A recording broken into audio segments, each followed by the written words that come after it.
Simultaneous Transmigration, unstoppable from the enemy multiverse. Welcome back, brave explorers of impossible worlds.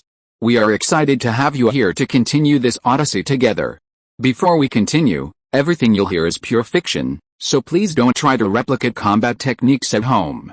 This wonderful story and all its rights belong to its brilliant original author. We are only the messengers of entertainment. Want another dose of adventure?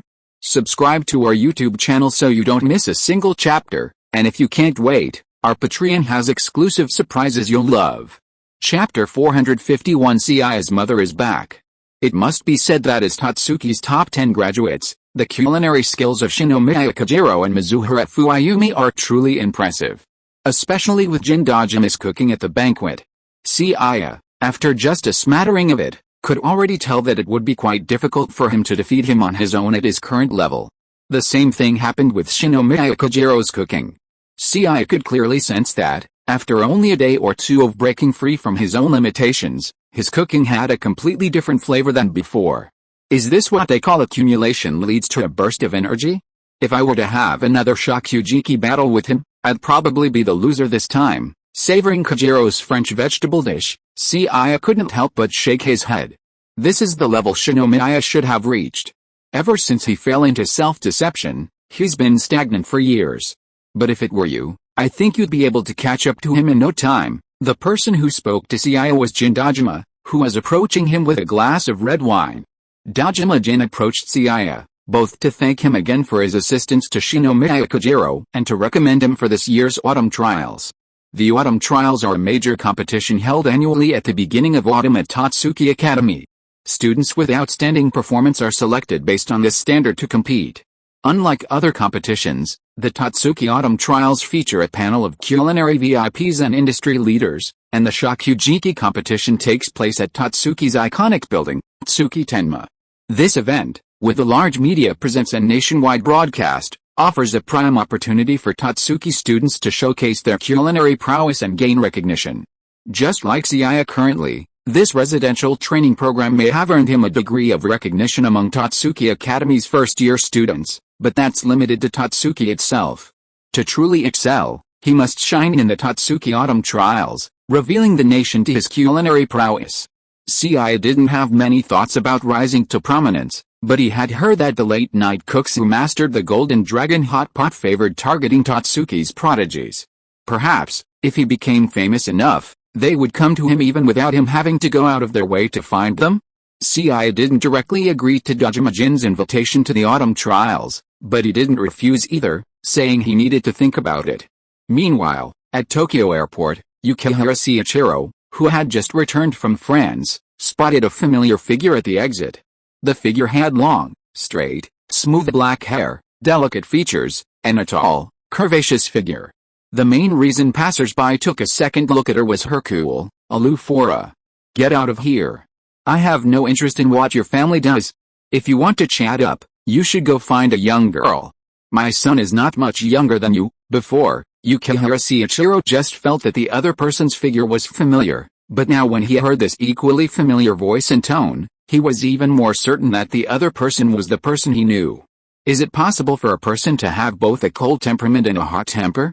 Yukihira Seiichiro can responsibly tell you that yes. Because the proprietress of Wenrin restaurant, next to their Yukihira restaurant, is this kind of person. Looking at the young man who was scolded by Wenrin Kinging and left, Yukihira Seiichiro smiled bitterly and went forward to greet the other party. At first, Wenrin Kinging thought it was that blind bastard who came back to chat with her, but when she turned around, she saw Yukihira Seiichiro with an embarrassed face. What, it's you, the red-haired old ghost next door. I thought you were just some blind little kid. The red-haired old ghost next door, why are you at the airport too? Have you been abroad recently? It's not surprising that Wenrin Kinging would be approached by young people. Her cool temperament and good looks already make her a beauty. The key point is that although she is nearly 40 years old, the years don't seem to have left too many traces on her face. People who don't know her would mistake her for a young person in her 20s at first sight. And Yukihira Seiichiro was helpless about how Wenrin Kinging addressed herself. Although they had been neighbors for many years and their two families could be considered old friends, Wenrin Kinging had always addressed him as the red-haired old ghost next door. As for his son Yukihira Soma, He would call him the red-haired little ghost next door. Well, I did go abroad for something. I didn't expect to see you here. Yukihira Seiichiro's main reason for returning to Japan this time was to visit Yukihira Soma at Tatsuki. He'd certainly not expected to run into Wenrin Kingying at the airport. What? You've been abroad too? I was just thinking of asking you about my idiot son. I've been away from Japan for a few months. He didn't bankrupt the family restaurant, did he? No, with his skill, bankruptcy isn't out of the question. As long as he doesn't starve to death, that's all. Wenrin Kingying had actually spoken to Seiya on the phone before returning home, but he kept telling her the restaurant was doing well and not to worry. What a joke. How could a mother not know the skill of her own idiot son? And he was doing well? It was likely that within 2 weeks of her absence, the family restaurant sign had been smashed to pieces by that brat, Seiya. The reason he didn't dare to tell her the truth was because he was worried about getting scolded. Could the business really be going well? Why would they stop answering her calls after over a week? I've entered the food world, no cell phone signal. Wenrin Kingying didn't seem too concerned about the restaurant's sign being smashed. After all, reputation would eventually return once he returned to the helm. Wenrin Kingying was worried about her clueless son, wondering if he wouldn't even have enough to eat if the restaurant closed down. She seemed ruthless when scolding her son, but she was actually a softie, even a bit of a son slave. She had to be a gentle, doting mother if she could, but Seiya had been fatherless since childhood, and she had to be both his father and his mother. She also worried that if she spoiled Seiya too much, the family's only child would grow up in a strange way. Chapter 452 Wenrin Kingying, my son is a genius? Your restaurant closed down? When did that happen? How come I didn't know about it? Wenrin Kingying, knowing her clueless son's skills, was certain their restaurant wouldn't last much longer. Honestly, Seiya's culinary talent was average, but after all these years, while he couldn't compare to those renowned chefs, he wasn't far behind those at more established restaurants. The problem was, she had previously been the chef at Wenrin restaurant, and the gap between her and her clueless son was obvious. Such a huge gap would surely disappoint many regular customers. Furthermore, right next door to their restaurant was a formidable competitor, Yukihira Restaurant. Wenrin Kingying had anticipated his restaurant's closure, a near certainty. But now, seeing Yukihira Seiichiro's expression and reaction, Wenrin Kingying was puzzled. Could it be that a restaurant wasn't closed yet? Could Seiya, with his mediocre cooking skills, really retain customers and maintain a healthy business? Impossible. Absolutely impossible. It wasn't that Wenrin Kingying didn't want her son to succeed, but over the past decade, he had grown up right under her nose. How could she not know his talent and abilities? You helped my idiot son. After dismissing the possibility of her son turning the tide, this was the only possibility Wenrin Kingying could think of. After all, Seiya had a good relationship with the red-haired kid next door, and she recognized Yukihira Seiichiro's cooking skills. If they helped, her family's restaurant could indeed survive. But Wenrin Kingying hadn't imagined that Yukihira and his son would go to such lengths. According to her original expectation, given their long-term neighborhood, Yukihira and his son would at most take Seiya in to prevent him from sleeping on the streets. As for helping to this extent, she really hadn't imagined it. The Seiya we were helping? After you left, I did have such an idea, but come on, Wenrin Kingying, we've been neighbors for so many years, you don't have to pretend anymore. We all already know Seiya's true level and strength. Wenrin Kingying? Seiya's true level and strength? Isn't that stupid son of hers just an ordinary person who can't be more ordinary? To be honest, Wenrin Kingying has envied Yukihira Seiichiro more than once. Yukihira Soma's cooking talent is one of the best young people she has ever seen. From childhood to adulthood, she has devoted a lot of effort to Seiya. After all, Seiya is the only heir to the two major culinary families. If possible, she also wants her son to be able to take up the responsibility. But the point of the problem is that some things cannot be forced, such as talent and ability. The saying that hard work can surpass genius is purely deceiving those idiots. Wenrin Kingying, who came from the dark culinary world, wouldn't she understand this? In the past, Wenrin Kingying had thought that Seiya could inherit the inheritance of both families, but later she came to her senses. As long as her son could grow up healthily, that was better than anything else. As for the inheritance of the family's culinary skills, she could only rely on her grandchildren. If even her grandchildren couldn't do it, then Wenren Kingying would have no choice but to accept her fate. I don't understand what you are talking about at all, about Seiya's true strength and level. Although I know that your red-haired brat is better than my Seiya, if you use such words to tease my son. Be careful or I will beat you up. Yukihira Seiichiro and Wenren Kingying have known each other for many years. He naturally knew that Wenren Kingying was not joking. After all, she cared about her son very much, which Yukihira Seiichiro had long seen.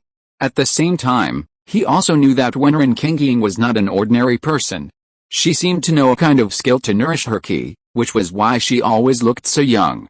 Despite Yukihira Seiichiro's imposing stature and Wenren Kingying's mere weakness, if a fight truly came to blows, 10 of them wouldn't be enough for Wenren Kingying alone.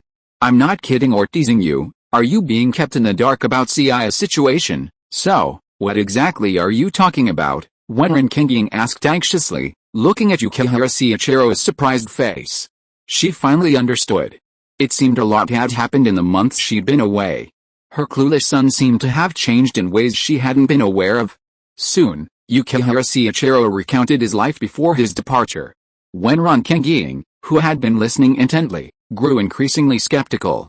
So, you're saying that my Seiya has been hiding his abilities, forced to live on the streets to avoid his restaurant closing, and that he's been forced to show his true strength?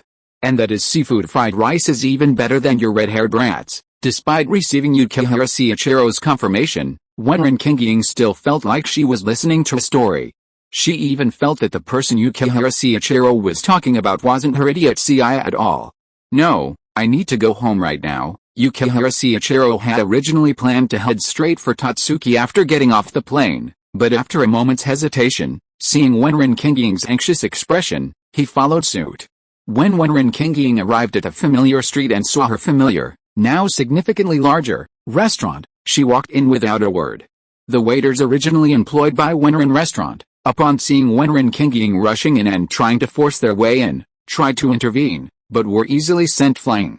Outmatched in strength, one of the two waiters rushed into the kitchen to find Fenki, while the other pulled out her phone to call the police. However, the waiter was quickly stopped by a regular Wenren restaurant customer. Are you still planning on calling the police? This is the owner of Wenren restaurant, waiter? Isn't the proprietress of this restaurant Miss Minezuki? The waiters at Wenren restaurant today were all hired by Minezuki after the restaurant started to get busy. Minezuki lives with Seiya and usually works as the store manager, so the people in the store have always thought that even if Seiya and Minezuki are not husband and wife, they should be siblings or lovers. But now a very beautiful woman has come, and the old customers also said that she is the proprietress. The waiters in the restaurant are also confused at this moment. Manager Seiya is a high school student, right? And he looks like a sunny boy. I didn't expect him to be so playful. Is this the ex-girlfriend who comes to the door? I wonder how Miss Minezuki will deal with it. Will there be a river of blood here? Chapter 453 Who is the real boss lady? While the waiters in the restaurant were contemplating their thoughts, Minezuki, wearing an apron, quickly emerged from the kitchen. Upon seeing the imposing Wenren Kingying, she was visibly taken aback. Are you Auntie Wenren? Even Minezuki herself felt a certain reluctance in calling her auntie. She immediately recognized the beautiful, heroic-looking woman as Seiya's mother, Wenren Kingying. Not only did she bear a passing resemblance to Seiya, but she had also seen a photo of her and Seiya together as children in Wenren Kingying's room. But the reason she felt so reluctant to call her auntie was simply because Wenren Kingying looked so young. Minezuki had seen photos of her younger self, and she looked almost identical to them years ago. It was hard to believe she still worked in a fumes-filled kitchen. Who are you? Where's that brat Seiya? Tell him to come over here and explain what he's been up to while I've been away. Aunt Wenren, don't be angry. Seiya's been at Tatsuki Academy these past few days. I've contacted him and he'll be back soon. As for what happened while you were gone, I'll explain everything to you. Compared to Yukihira Seiichiro, who was also away, Minezuki clearly knew more. Aside from Seiya's instructions to keep their gourmet hunting for rare ingredients a secret, Minezuki had almost completely disclosed everything else about Seiya to Wenren Kingying. It couldn't be helped. Wenren Kingying was the elder, and to become the Wenren family's daughter-in-law, Minezuki had to find ways to please her future mother-in-law. 3 No touch? Fierce ice fresh Thai mountain? Are you sure the person you're talking about is my idiot son, Wenren Seiya? From Fenki's mouth, Wenren Kingying quickly learned what had happened at home during the time he was away. And Wenren Kingying suddenly had a lot more favorable impression of Fenki in front of her. That's right, in what Fenki said, she did come to their house as a villain to make trouble.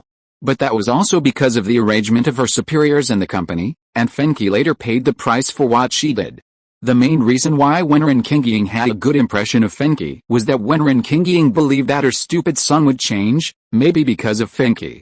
Didn't you see that since Fenki appeared, his son seemed to have become smart? And after the other party moved into his own house, Seiya's cooking skills improved by leaps and bounds. This is simply the legendary lucky husband-woman. As a former workplace elite, Fenki is in charge of business, so naturally he is also good at dealing with others. So, during his conversation with Wenren Kingying, this guy's mouth was as sweet as honey, making Wenren Kingying quite happy. So much so that when Seiya hurried home after hearing his mother had returned, he was stunned to see Fenki and Wenren Kingying chatting so happily. "Mom, let me explain." Seiya didn't know what Fenki had said to Wenren Kingying, but he had to give his mother an explanation for what had happened recently. "Don't rush to explain. First, tell me when my birthday is and what my original surname was. Finally, tell me about some memorable things from your childhood." Good boy. His cooking skills had suddenly improved by leaps and bounds, so even his own mother didn't believe he was authentic. But Seiya could understand. After all, Wenren Kingying came from the dark world of cooking. Considering the various methods used by Xiao that were comparable to those of the immortal heroes, it was normal for her to have some doubts. First of all, your birthday is October 20th, and your original name was Xiang Kingying. The most impressive thing about my childhood was probably that I was precocious and learned things faster than the average person. That's why you always thought I was a genius and disciplined me strictly. Unfortunately, my cooking skills were mediocre. If these are not enough proof, I still remember some more secret things, such as, before Shengai finished speaking, he was slapped away by Wenren Kingying with a palm. "Okay, you don't have to say it. I believe you are my stupid son. After all, you are probably the only one who can remember things about babies so clearly. So you, kid, have been hiding things from me, right? I have been wondering for a long time. You can speak at the age of 1 and know how to use a kitchen knife at the age of 3. With such precocious talent, how could you not have a talent for cooking? Now it seems that it's not that you can't learn, but you have been making fun of me." Although what Yukihira Seiichiro and Minazuki had said before was enough to prove Seiya's current culinary skills were very high, Wenren Kingying still asked Seiya to go to the kitchen to show her his skills, believing that seeing is believing. This time, Seiya didn't hold back much, and whether it was the use of the 7-star blade, the 7-star instant blade dance, the Arhat crystal slash, or the bull blue dragon slash, he used them all with ease. Wenren Kingying, who had witnessed all of this, was surprised, happy, and even a little angry. She was happy because the family tradition of their two families finally had successors. Wenren Kingying was also surprised to find that Seiya not only had a talent for cooking, but was also quite extraordinary. She had only given Seiya the 7-star blade and the bull blue dragon slash before she left, right? Only a few months had passed, and her stupid son had actually mastered them to this level. As for her anger, it was because her son was so talented, but this bastard had kept it from her for so long. "You have to know that I have been treating him with all my heart. What a heartless bastard." As for the angry and dissatisfied Wenren Kingying, Shengai was helpless and could only try his best to please and coax her. It was not that he wanted to hide it on purpose, but a few months ago, he was indeed just an ordinary third-rate chef. As for the things about Shengai in the heart collection domain and other worlds, could such things be told? In order to let Wenren Kingying forget this unpleasant thing as soon as possible, Shengai could only change the subject abruptly and asked his mother if things went smoothly when she returned to her hometown this time. It would have been better if he hadn't asked this. As soon as he asked about the things in his hometown, Wenren Kingying's face was even more worried. If it were in the past, Wenren Kingying would not tell Shengai these things. After all, he was a third-rate chef, and even if he knew it, it would not change anything. Chapter 454, The Tanlang Pot was taken away by others. Seiya's previous talents were mediocre, and Wenren Kingying, wanting to avoid embroiling him in controversy, kept many secrets from him. However, after witnessing Seiya's current talent and strength, Wenren Kingying felt that as the sole heir of both families, she must disclose certain matters to Seiya. Simply put, when Renkingying's return to the world of flower cultivation and cuisine was met with dual oppression from both the light and dark culinary worlds, jeopardizing even their family's legendary cooking utensil, the Gunlan kettle. The Gunlan kettle was inherited by the seven-star blade, Rain. Wenren's ancestors, as Rain's direct disciples, passed the Gunlan kettle down to Seiya and his family. This wouldn't have been a problem, but Seiya's stepfather married his mother, a descendant of Yizhan King Xianjun. Rain had successfully cleared his name after leaving the dark culinary world, but Yizhan King Xianjun hadn't. Over 100 years ago, the worlds of flower and dark cuisine were locked in a bloody conflict. Even with the passage of time, the marriage of Wenren Kingying and her husband remained subject to widespread criticism, ultimately leading them to relocate to Japan to escape the violence.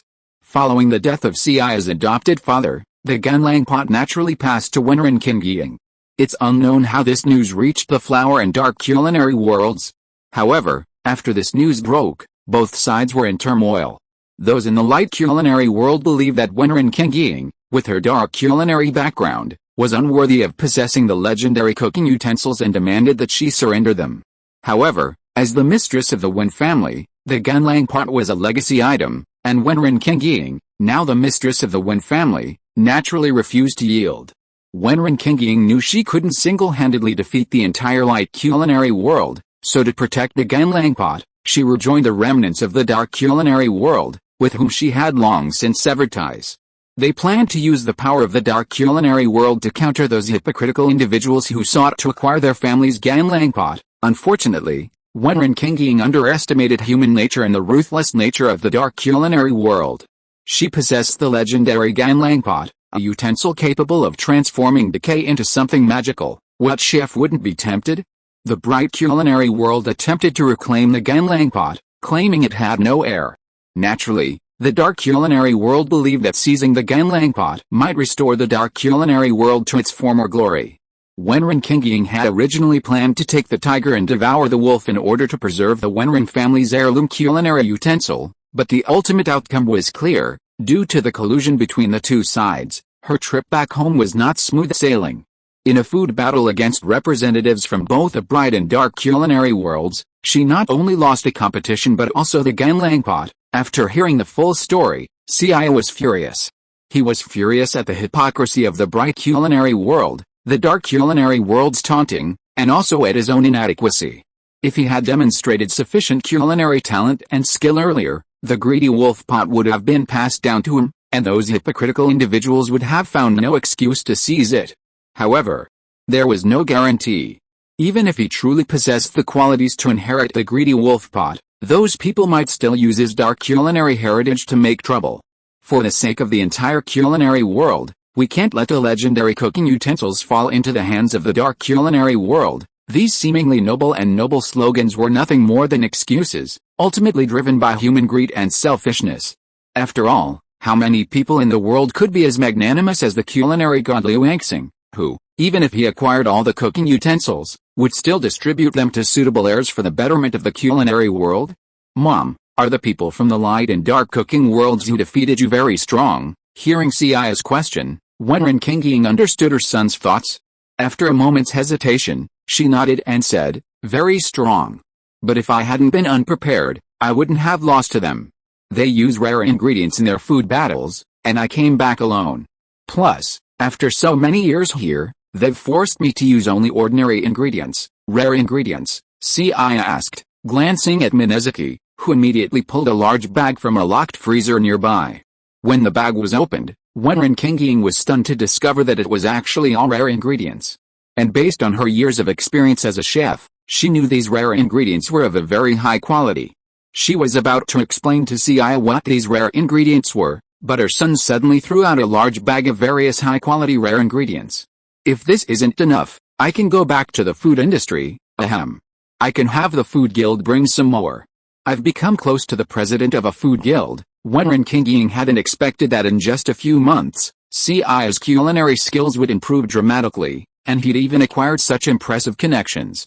But after glancing at the various high-quality, rare ingredients on the floor, Wenren Kingying finally shook her head with regret. No, even if we approach them again, They might not even agree to food battle with us. They were attracted to our Ganlangpot before, but what do we have now? Seiya understood Wenren Kingying's words. Simply put, they lack the leverage to win a food battle. And that leverage couldn't be any weaker than the Ganlangpot, otherwise, they wouldn't bother to even bother. As long as we offer something comparable to the Ganlangpot, that'll be enough, right? Then how about the Jade Dragon Pot? When it comes to food battle chips that can rival the legendary kitchen utensils, Seiya can only think of the same legendary kitchen utensils. Speaking of legendary kitchen utensils, the one that Seiya has a good chance of getting is the Jade Dragon Pot that Dojima Jin told him last time. Jade Dragon Pot? Do you have it? Wenren Kingying was surprised when he heard what Seiya said. I don't have it now, but maybe I will have it in a while, soon. Seiya told Wenren Kingying the information he got from Dojima Jin. After hearing about the Jade Dragon Pot, Wenren Kingying was instantly interested. Although they are both legendary kitchen utensils and there is no difference in quality, the Ganlang Pot is the Wen family's inherited kitchen utensils. If there is a chance to gamble with the Jade Dragon Pot again, Wenren Kingying will naturally not hesitate at all. Chapter 455, I drew an Eevee family bucket at the beginning? With Wenren Kingying back home, Minezuki naturally couldn't stay in her room anymore. According to the agreement Seiya had made with Minezuki, as a temporary tenant, could only stay until Wenren Kingying returned. So, in the end, Minezuki was forced to sleep in Seiya's room, leaving him, the victim, to sleep in the living room. The Wen family was now well off. Minezuki had already purchased the land and property near the Wenren restaurant. However, fearing Wenren Kingying's displeasure, Minezuki hadn't started construction. With the approval of Wenren Kingying, the true head of the family, Minezuki planned to hire a construction team the next day to expand the restaurant and the upstairs rooms. Unfortunately, Seiya, whose room was occupied during the expansion, was forced to sleep on the living room floor. In the Hearts Gathering area, many Seiyas gathered again. After sharing memories of Shokugeki Seiya's time, their faces lit up with amusement. After all, this was the first time they'd encountered a world with similar worldviews fused into one, as Shokugeki Seiya had done. Damn, I'm so envious of this worldview where multiple worlds merge together. If the world of Pokemon could also merge with some otherworldly fantasy anime, wouldn't I have hope of transforming? After all, that little jelly slime next door can become human, so why can't I? Eevee Seiya. After sharing Shokugeki Seiya's memories, Eevee Seiya was filled with envy for this vast world where multiple worldviews merged together. Fellow member of Seiya's alien team, Jiraman Seiya, had already achieved human form through his own card printing. Jiraman Seiya was in a similar situation, currently running out of progress toward evolving into Lolita. Only Eevee Seiya, a veteran member of the alien team, still saw no hope of successfully transforming. Yu-Gi-Oh had a variety of female cards, and Digimon also had many attractive and striking female Digimon. But there were no Pokemon at all. Melodic, the most beautiful Pokemon?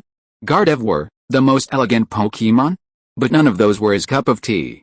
He might have traveled through time and space as a Pokemon, but his inner soul was still human.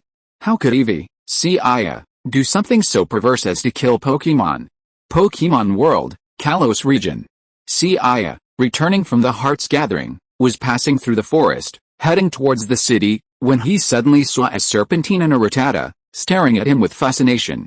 Seeing a monkey monster approaching him, its face flushed with a bouquet of flowers, Seiya unleashed a merciless iron tail, instantly disabling it. Don't touch me. I'm a male, understand? No. Even if you're female, it wouldn't work. I'm only interested in human ladies. Seeing the monkey monster, instantly incapacitated by Seiya's merciless iron tail, instantly disabling it, the other suitors scattered. After all, that monkey monster was already quite powerful among the wild Pokemon in the area. If converted to in-game levels, it would have been around level 20.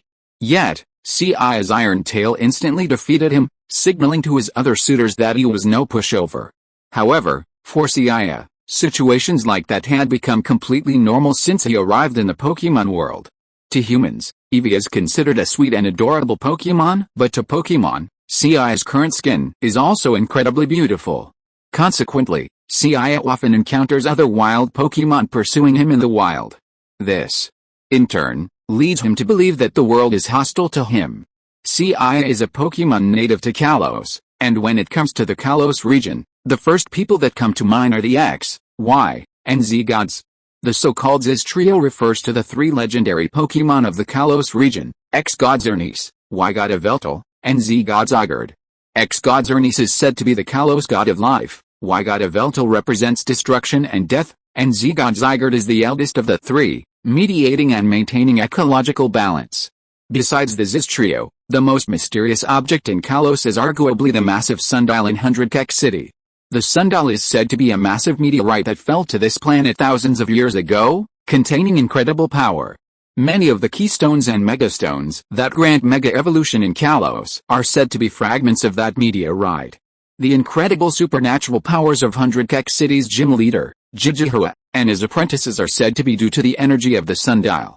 Having just realized he'd arrived in the Pokemon world and still in the Kalos region, Seiya, driven by his obsession with becoming human, traveled to 100K City and devoured a large fragment of the sundial. At the time, Seiya saw the sundial as a vast body of energy, possessing incredible power. Perhaps, if he could harness this power, he could transform himself.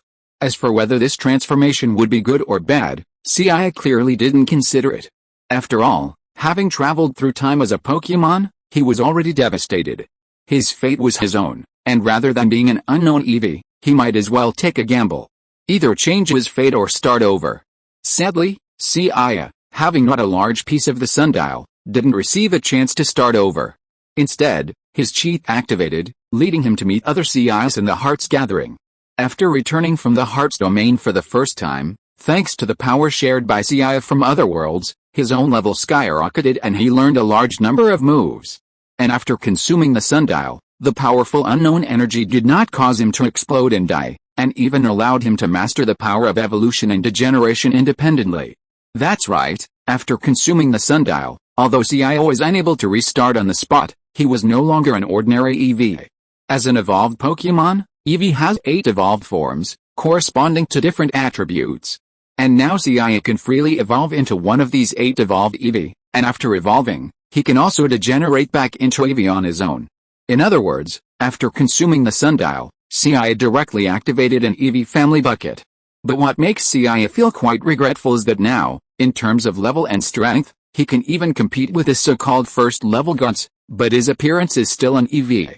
Chapter 456, Seiya, a bunch of trash want to subdue me. Seiya is currently in Myre City, Kalos, the regional center of Kalos and the most populous, largest, and most prosperous city in the Pokemon world. As for why wild Pokemon like Seiya would travel to such a populous and prosperous city, the reason is simple: he's waiting for someone. Ever since sharing memories with Shokugeki Seiya, Eevee Seiya, a true rookie from Pallet Town, has come to believe that his Pokemon world might contain some unknown dimension or item, similar to the world of Shokugeki Shosho. To better understand the truth of this world, Seiya decides to seek out Satoshi, the plain child of the Pokemon world, and temporarily join him.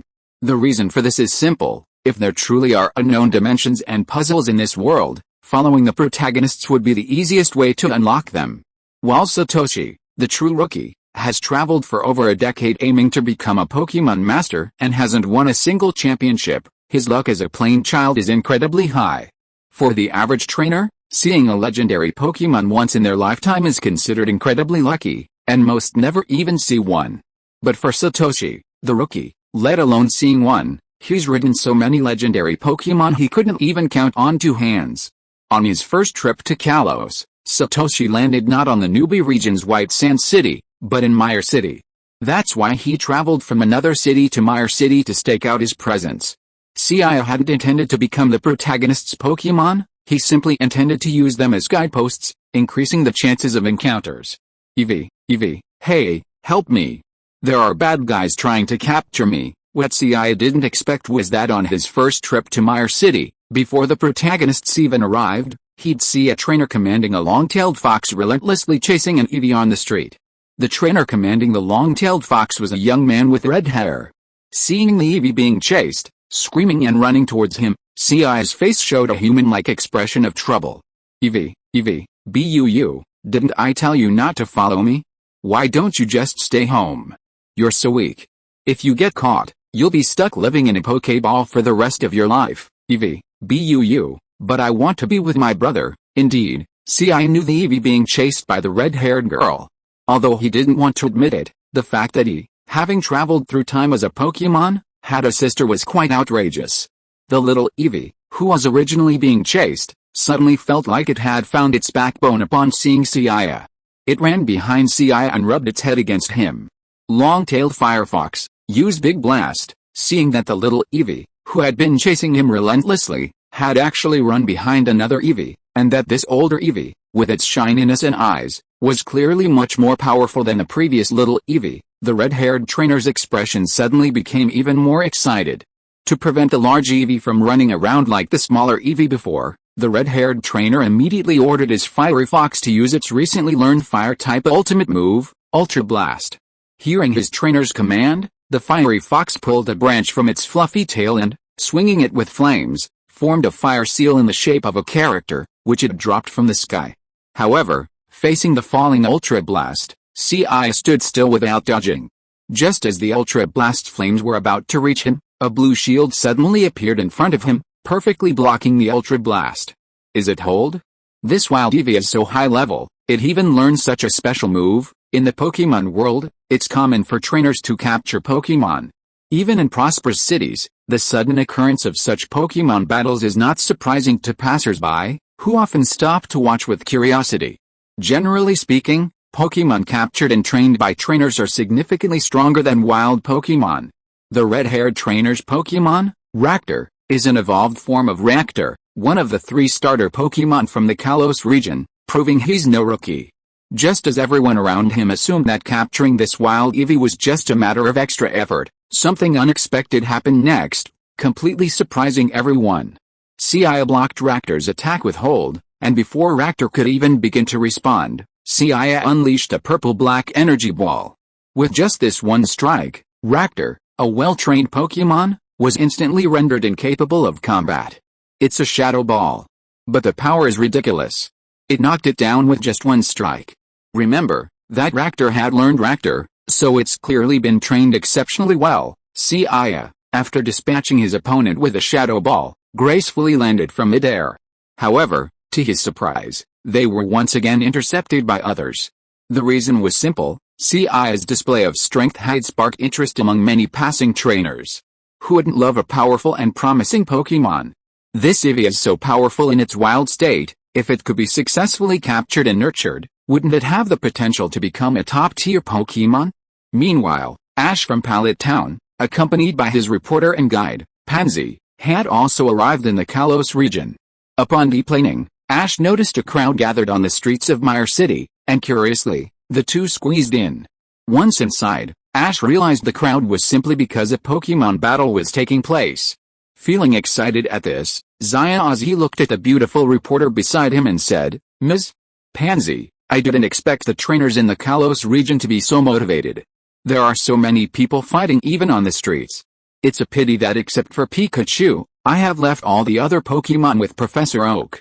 I don't know if there are any one-on-one Pokemon battles here." Seeing so many trainers on the scene, Ozzy felt his blood boiling and even wanted to join in immediately. Chapter 457, This Eevee is ridiculously strong. Seeing the trainers surrounding her, Miss Pansy, a native of Kalos, was also puzzled. Mire City was undoubtedly the most populous and prosperous city in Kalos, but there were also regulations prohibiting Pokemon battles on main thoroughfares. Furthermore, with so many people gathered here, it was clearly disrupting the city's normal order. I was afraid Miss Junsha would be here to warn everyone soon. Excuse me, are there any tournaments or events going on here? Curious about the gathering of so many Pokemon trainers, Ash inquired of the trainer standing before him. The other party initially didn't want to bother with a brat like Ash, but when he saw the beautiful Pansy standing behind him, he immediately put on a gentlemanly demeanor and explained, "This isn't a tournament or event. These trainers aren't gathered here to battle Pokemon, but to capture Pokemon." Ash and Pansy, capture Pokemon? Seeing Ash and Pansy's surprised expressions, the dragon passerby wasn't surprised either, as he'd had the same expression when he'd heard someone else say that when he'd first arrived. That's right, the trainers gathered here to capture a powerful wild Eevee. Trainers capturing Pokemon wasn't unusual in itself, but so many trainers coming for just one was quite surprising. Pansy was originally a Pokemon reporter, and after hearing what the other party said, she was obviously quite interested in the topic, so she asked, "So, among all the trainers here, who finally captured that Eevee? I want to interview them." Super Eevee. Trainers gathered in Mire City. Pansy even had a headline ready for this newspaper, but first she wanted to see what was so special about that Eevee and what kind of trainer finally captured it. Who captured it? It's still too early to tell. If someone had managed to capture it, why would there still be so many Pokemon trainers here? That Eevee is incredibly powerful. See those trainers over there? They were all defeated by it, and many of them went to Mistjoy to get their Pokemon healed. Since this Eevee appeared, he's already defeated over 10 opponents. As more trainers try to capture it, they've all adopted a rule: each trainer can only try once. Because they can only try once, every trainer who's taking the field uses their strongest Pokemon to battle Eevee. But even so, no one has yet been able to defeat it. Upon hearing the extra's words, Ash and Pansy were stunned. For no other reason, if the extra was telling the truth, then this Eevee wasn't just strong, it was on par with the Elite Four. You have to understand that for the trainers aiming to capture him, it was just their main Pokemon being defeated, but that Eevee faced a relentless battle. Defeating the main Pokemon of over a dozen trainers, even if those trainers' Pokemon were weak, would have required considerable stamina. Using her reporter credentials, Pansy finally managed to squeeze Ash into the crowd, where they could see the Eevee battling its trainer. Seiya's appearance wasn't much different from a typical Eevee, not a shiny Pokemon, but he was significantly larger than the average Eevee, and his fur was much shinier. What a beautiful Eevee! Pansy, as a Pokemon reporter, had considerable knowledge of Pokemon. With just one glance, she could tell that the Eevee in the field was incredibly powerful and unique. Steel Back, use Stone Attack. The trainer currently battling Seiya was a burly, portly man. And the Pokemon he was using was Steelix. Seiya was, admittedly, considerably larger than a typical Eevee, but compared to Steelix, which measured nearly 10 meters in length, he was clearly quite miniature. Following his trainer's command, giant boulders began to form around Steelix and descended towards Seiya. However, faced with the immense power and wide-reaching impact of this rock-type ultimate, Seiya remained unfazed. Instead, he instantly calculated the optimal movement path, and the next second, his figure transformed into a flash of lightning, executing a dazzling zigzag slither. What a speed! It was like a flash of lightning. Ash, observing the battle, exclaimed in amazement as Seiya nimbly dodged the boulders and steadily approached Steelix. "I won't let you succeed so easily." Use Iron Tail. Steelix's trainer was clearly an experienced individual. He'd seen the previous Eevee's combat prowess, so he'd sent out Steelix, who had the strongest defense, with the intention of wearing Seiya down. Even the strongest Pokemon would surely tire after such a long, intense battle. As long as he could keep the opponent at bay, he would ultimately win the duel. As Steelix's glowing tail was about to sweep up Seiya, who leaped into the air, many trainers present thought the outcome was decided. But no one expected that just as Steelix's iron tail struck Seiya, his mid-air form suddenly split into dozens. It's a shadow clone.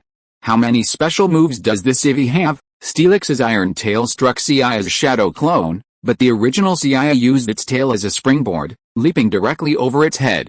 As his body plummeted, his fluffy tail, like Steelix's, began to glow with white light. Its iron tail. This Eevee has even mastered a steel-type move. And it's incredibly effective against Steelix and ground types. Steelix, despite its high defense and large size, also has a drawback: it's not as agile as Seiya. Seeing it impossible to avoid Seiya's iron tail, Steelix gritted his teeth and used Harden. Boom! A cloud of dust billowed, enveloping the surroundings with a resounding explosion. As the dust gradually settled, everyone was stunned when they saw the situation clearly. An Eevee stood proudly atop Steelix, now reduced to a mosquito-repellent state. Its graceful and powerful stance even gave the surrounding trainers the illusion that it was a legendary Pokemon. Chapter 458, So what if Pikachu is still the best? So strong. Although Iron Tail is extremely effective against Steelix and ground types, it surprisingly managed to incapacitate Steelix with a single strike, even after it used its hardened special attack to boost its defense. Ash, watching Seiya defeat Steelix, was instantly filled with excitement. As if sensing Ash's fighting spirit, Pansy, standing beside him, put down her camera, which had been constantly photographing Seiya, and said, "Ash, Don't you want to go up and challenge this Eevee? Although Ash had just arrived in Kalos and only had one Pokemon, Pikachu, Pansy knew that Pikachu had been with him since the beginning of his journey, and its level and strength were even comparable to the 4 supreme Pokemon of some regions. Of course I'd like to, but there are so many trainers who want to challenge this Eevee.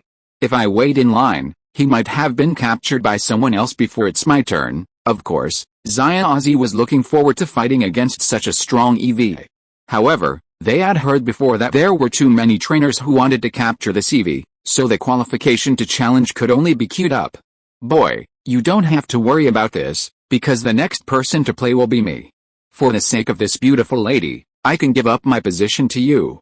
What do you think? The person who suddenly interrupted Ash and Pansy's conversation was none other than the extra they'd met earlier. Upon hearing Ash's desire to play, he immediately and generously offered his services. The extra's politeness was actually motivated by his own ulterior motives. On the one hand, he wanted to win the favor of Pansy, who sat beside Ash, and impress her with his gentlemanly attitude. On the other hand, he felt the Eevee still had some power left in the game, and if he played now, he would be outmatched. They'd already agreed that each player only had one chance to play, so instead of giving it up now, he might as well give it to the imp in front of him. As for him, waiting behind not only gave him a better chance, but he could also do the beautiful woman in front of him a favor. Why not? Really? Thank you so much, Pikachu. Are you okay? Ash, clearly not as calculating as the other man, excitedly asked Pikachu, who was resting on his shoulder, upon hearing that he was willing to play first. Pika.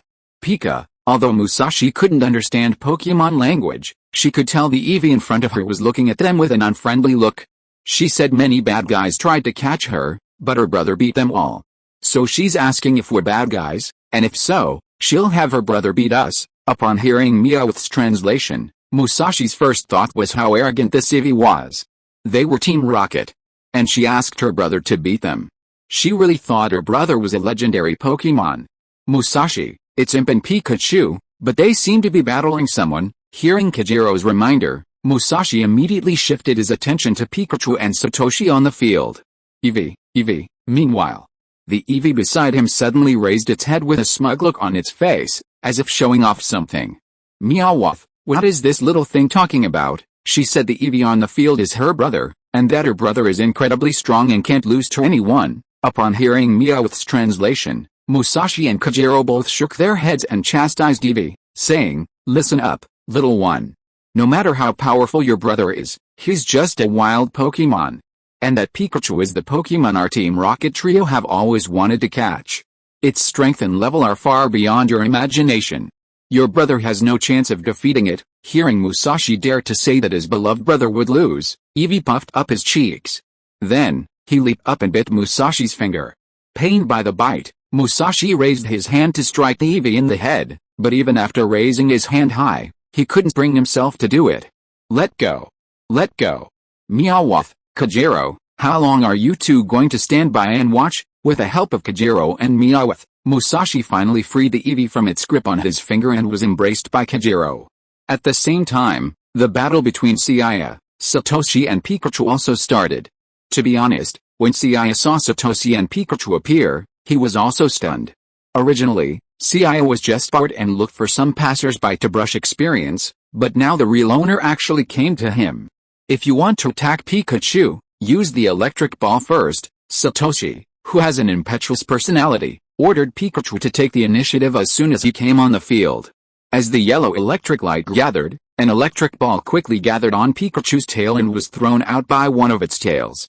Looking at the oncoming electric ball, Seiya also opened his mouth, and the next second a purple-black shadow ball also shot out, and judging by the size, it was much larger than Pikachu's electric ball.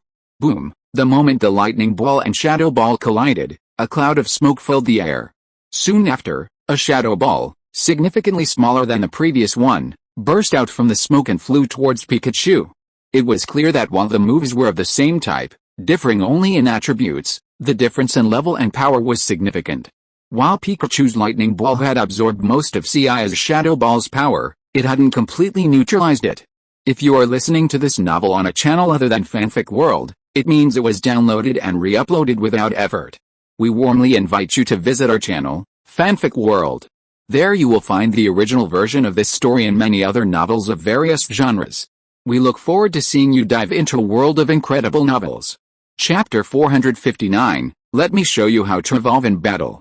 Pikachu, get out of the way quickly, and use lightning flash. Pika, Pika. Hearing Ash's command, Pikachu nimbly dodged the much-reduced Shadow Ball. Then, like a streak of lightning, its swiftly running body transformed into a flash, slamming into Seiya at astonishing speed. But just as Pikachu was hurtling towards him, Seiya opened his mouth again and spat out golden stars. It's high-speed stars. Get out of the way, Pikachu. High-speed stars is a normal-type move, characterized by high speed and guaranteed accuracy. Faced with a barrage of star-shaped beams, Pikachu couldn't easily dodge them this time, as it had before. A cloud of dust filled the ground, and the yellow-skinned rat was sent flying backwards. Pikachu, are you okay? Can you still fight? Ash asked worriedly, looking at Pikachu, who was covered in wounds but still stubbornly holding himself up. Pika, Pika. In response to his trainer's question, Pikachu roared with a powerful voice, demonstrating his resolve. Very well. This is our first battle in Kalos. We can't afford to lose like this. Show your strength, Pikachu. Use 100,000 volts, as a thick golden lightning bolt erupted from Pikachu and shot towards Seiya. The emerald green shield unfolded again in front of him. The golden lightning didn't even touch Seiya's body before being blocked by the barrier created by Protect. However, as the 100,000 volts output grew stronger, Seiya's Protect attack began to ripple like water. Ultimately, while Pikachu's 100,000 volts attack failed to break through Seiya's Protect, the force of the impact did cause him to recoil a small distance. Excellent, Pikachu, now it's time to press on. Use Volt Attack. The many trainers watching were amazed by Pikachu's performance.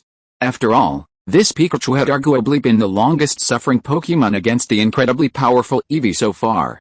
While the other Pokémon that had previously battled were practically rendered incapable by a single blow from Eevee, this Pikachu, struck by Speedstar, not only didn't lose its fighting ability, but its fighting spirit was actually boosted.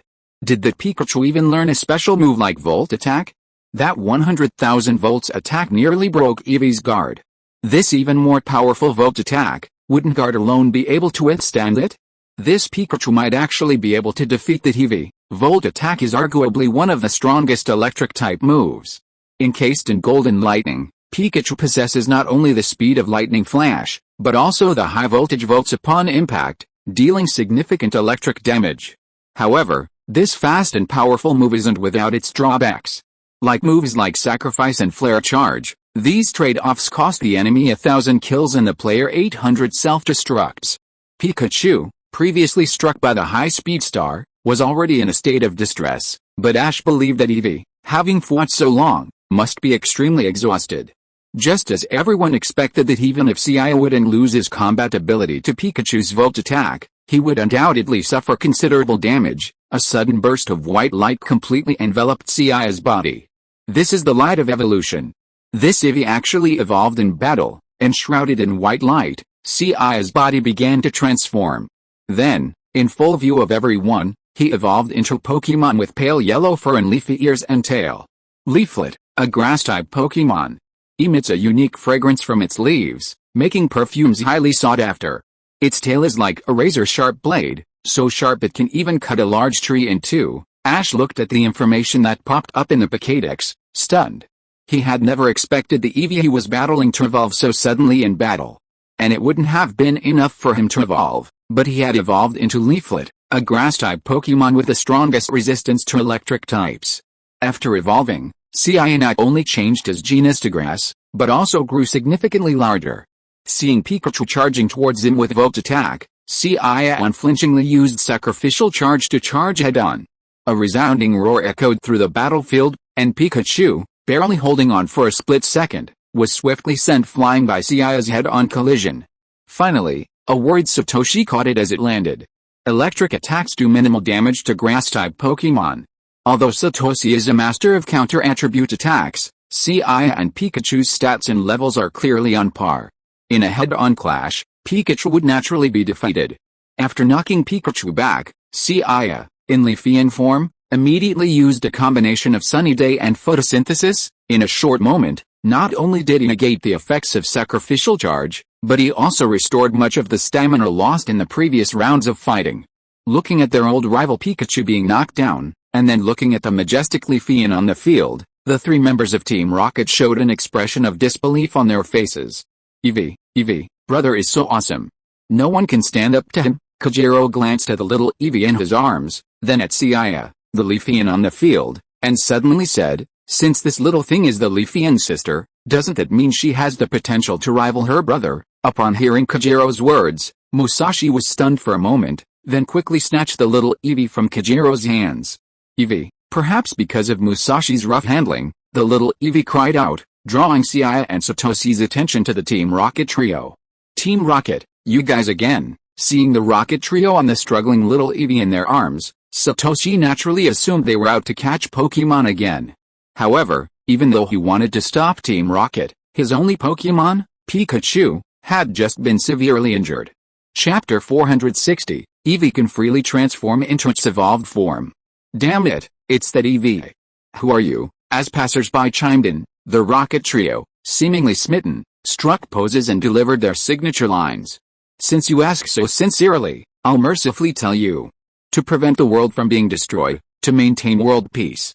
Evil that embodies love and truth, lovable and charming villains, Musashi and Kojiro, we are Team Rocket, traveling across the galaxy. White hole, a white tomorrow awaits us. That's it, meow. After their introduction, the Rocket trio showed no intention of staying, dropping a smoke bomb and making their escape. Just kidding. Like Ash, they had just arrived in the Kalos region and, aside from Meowth and Goblin, had no other Pokemon. The enemy was a powerful Pokemon capable of defeating Pikachu. Sending Meowth and Goblin into battle was a joke. So, having captured Eevee, they naturally prepared to flee.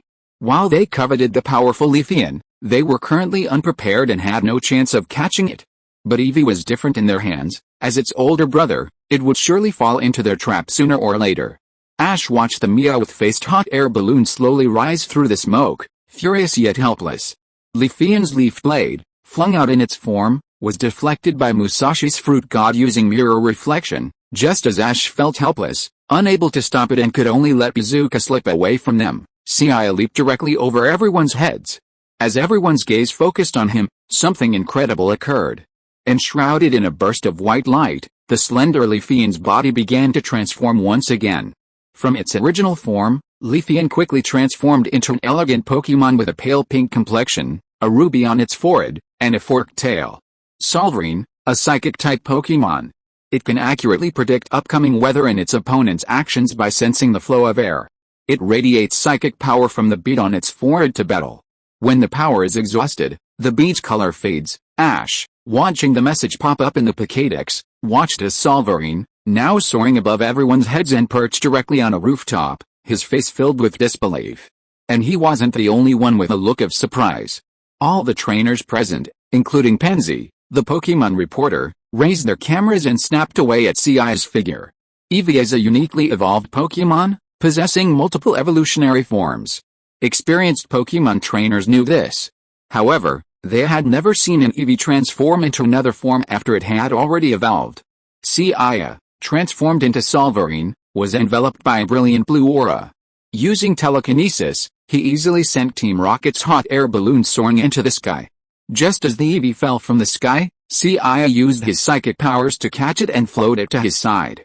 Glancing at the stunned trainers, Seiya realized that staying any longer would only cause a greater commotion. So, with a burst of white light enveloping his figure once again, he transformed from Soul to Jolteon, picked up the Eevee beside him, and with a series of leaps, vanished from sight. Seeing Seiya transform from Soul to Jolteon again, the crowd watching below was even more astonished and excited. If their eyes had been dazzled the first time, this time they were absolutely certain that the Eevee could evolve freely. An Eevee that could evolve freely, this wasn't just Eevee, it was a legendary Pokemon. Although the trainers present didn't know how many evolutions the Eevee could transform into, Leafeon, Soul, and Jolteon alone were already incredibly powerful. Don't forget that Eevee, even without evolving, was already powerful enough to defeat most Pokemon. How could those trainers let such a unique and powerful Eevee go so easily? After Seiya and the others left, The numerous trainers present began frantically searching for the Eevee, attempting to capture it. Pansy glanced at her camera, a dazed expression on her face. In her long career as a Pokemon reporter, this was her first time seeing an Eevee as unique as the one just described. She'd just wanted to join in the fun, but she'd ended up making big news. Because of the huge commotion, Eevee fever had swept through Mire City, and Seiya was temporarily hesitant to return to town. Meanwhile, Ash had completed his identity registration in Kalos and had found Professor Blitano with Pansy. Professor Blitano is the guide who gives new trainers their 3 starting Pokemon in the Kalos region. He can be considered the head of the novice village. He is also the pioneering researcher of Mega Evolution. Having just arrived in Kalos, Ash is naturally considered a newbie. During this time, Ash and Pansy shared their encounter with Seiya with Professor Blitano. An Eevee that can freely change its evolutionary form? It's been all over Mire City these days. Honestly, even I, who's been researching Pokemon evolution, have never seen an Eevee like this. It would be great if I could ask him to help me with my research. Perhaps the power he possesses is related to Mega Evolution. Mega Evolution? Facing Ash's puzzled expression, Professor Blitano turned to Garchomp beside him and said, "That's right. My research has shown that some Pokemon can evolve even further after reaching their final stage. We call this Mega Evolution, also known as Mega Evolution." Just as Professor Blitano was presenting his findings to Ash and Pansy, the invincible Team Rocket trio appeared once again to disrupt the situation. Using their collars, they forcibly enslaved Garchomp from the research lab. The rampaging Garchomp then ran out into the street, and Ash and Pikachu, desperate to catch up, scaled Mire City's tallest crystal tower. When Pikachu fell from the top of the tower, Ash also jumped down without hesitation. Chapter 461, Holy Sylveon's Mega Evolution. Pansy, a Pokemon reporter, was originally covering Garchomp's rampage. So, when Ash leaped from the iridescent crystal tower, the entire Kalos region witnessed this young man disregarding his own life to save his Pokemon.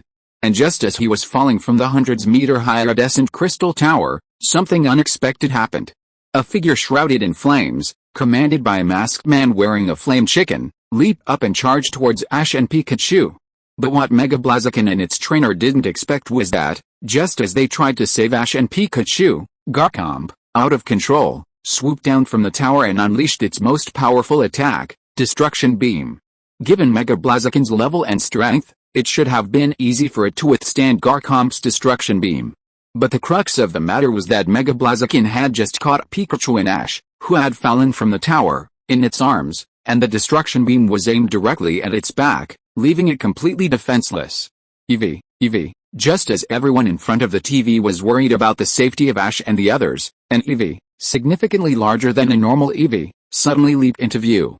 The moment it appeared, its body was enveloped in a burst of white light, and it quickly evolved into a Pokemon with a body primarily shaded in light and dark pink, and ribbon-like bows.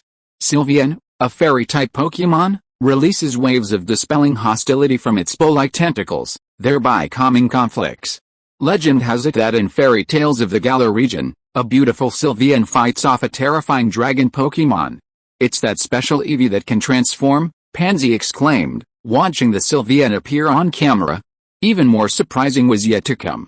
Both she and the other Kalos viewers were stunned to discover that Seiya, who had just evolved from Eevee to Sylveon, was once again radiating the light of evolution.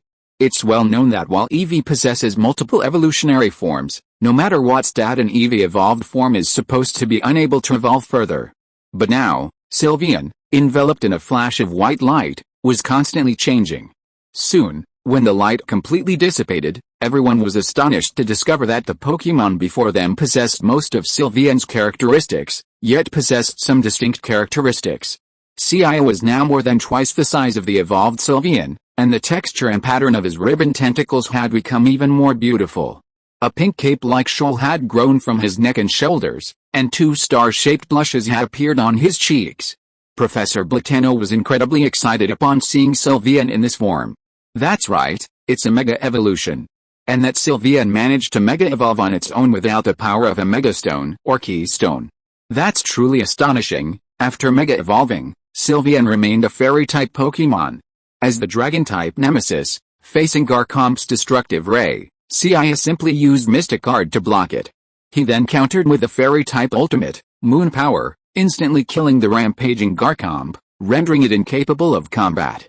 After all this, the mega-evolved Sylvia and Seiya simply stood gracefully on a high vantage point, glanced back at Ash and Pikachu, and then, with a few quick leaps, departed. Everyone in front of their televisions across Kalos was stunned to see Sylvian's mega evolution and depart like that. "Mom! What was that Pokemon just now? It's so beautiful," a young girl from Kalos excitedly asked her mother as she watched Seiya successfully rescue and gracefully depart. This girl was none other than Serena, the popular heroine from the Pokemon series. In fact, while watching TV earlier, she had recognized Satoshi from her childhood. When Satoshi leaped from the Chroma Tower, her heart leaped to her throat. But once Satoshi was out of danger, Serena's attention was quickly drawn to the appearance of Sylveon. She had never seen a Pokemon so beautiful before. Everyone said the most beautiful Pokemon was Melodic, but even Melodic pales in comparison to the Pokemon just now. It should be Sylveon, right? But it's probably a mega-evolved Sylveon. Even I'm the first to see it. There have been quite a few sightings of mega evolutions in the Kalos region, but Sylveon's mega evolution is truly a first. "Mom, I've decided. I want to go on a journey and find my purpose while traveling." Her mother, Sashi, didn't try to dissuade her daughter from this sudden idea. Instead, she was delighted. In the Pokemon world, children seem to develop goals and strive for them after reaching a certain age. Previously, Serena had been rather careless, having no interest in inheriting her career as a Raiden writer. Sashi had been a bit worried about this, but now she was determined to travel, and as a mother, she naturally didn't want to stop her. How cool is this Mega Blaziken? As a huge Pokemon fan, when Ash was rescued by Mega Blaziken, his first concern wasn't whether he was injured. Instead, he looked at the Mega Blaziken in front of him and exclaimed in admiration. However, in response to Ash's exclamation, Mega Blaziken leaped up and landed directly beside a masked man. "Thank you for saving Pikachu and me just now. What's your name?" This was Ash's first time seeing a mega-evolved Pokemon in Kalos, and he was both grateful and curious about the Pokemon and trainer who had just saved him. "Just call me Blaziken Mask, and it wasn't just Mega Blaziken who saved you, but Mega Sylveon as well. I didn't expect such powerful Pokemon to protect this city. So, young man, we'll see you later." Ash wanted to ask more about the Mega Evolution, but it was obvious that the man didn't even give him the chance, instead turning and walking away. Chapter 462, Shingaya, Am I so popular again? What a shame. I didn't expect that Eevee not only mastered the ability to switch evolutionary forms, but even Mega Evolution. With his help, my research would have made great progress. After Garchomp's rampage, Ash received his first Pokemon, Frugal, from Professor Blatano's laboratory. He also embarked on a journey with a pair of siblings, Citron and Eureka. Before leaving, Professor Blatano reminded Ash to contact him if they encountered that special Eevee. Pansy, who was leading Ash and the others to White Sand City, couldn't help but smile and shake her head at Professor Blatano's instructions. Although it felt a bit embarrassing to say so, she felt that Professor Blatano's desire for that Eevee to assist in his research was sheer nonsense. That special Eevee not only could switch between various evolutionary forms freely, but even mastered Mega Evolution. There might even be only one such special Eevee in the entire Pokemon world. Its unique rarity, coupled with its unparalleled power, makes it a true legendary Pokemon. Encountering such a rare Pokemon is a real blessing, and yet they're still asking for its assistance in research. Isn't that a joke? Legendary Pokemon are known for their pride. Why doesn't Professor Blatano have Genesis Alpaca cooperate with humans in their research, allowing them to explore the origins of Pokemon? The gym leader in White Sand City is Violet, Pansy's sister. She specializes in bug-type Pokemon, and it was Pansy's recommendation that Ash and his group choose this gym as their primary target. After failing their first gym challenge, Ash met Serena, who was also traveling, and they became his companions. During Ash's gym challenge, Serena was inspired by his fighting spirit and, after watching Aaron Long-Tailed Fox and the Triple Crown satellite, she decided to become a Pokemon performer.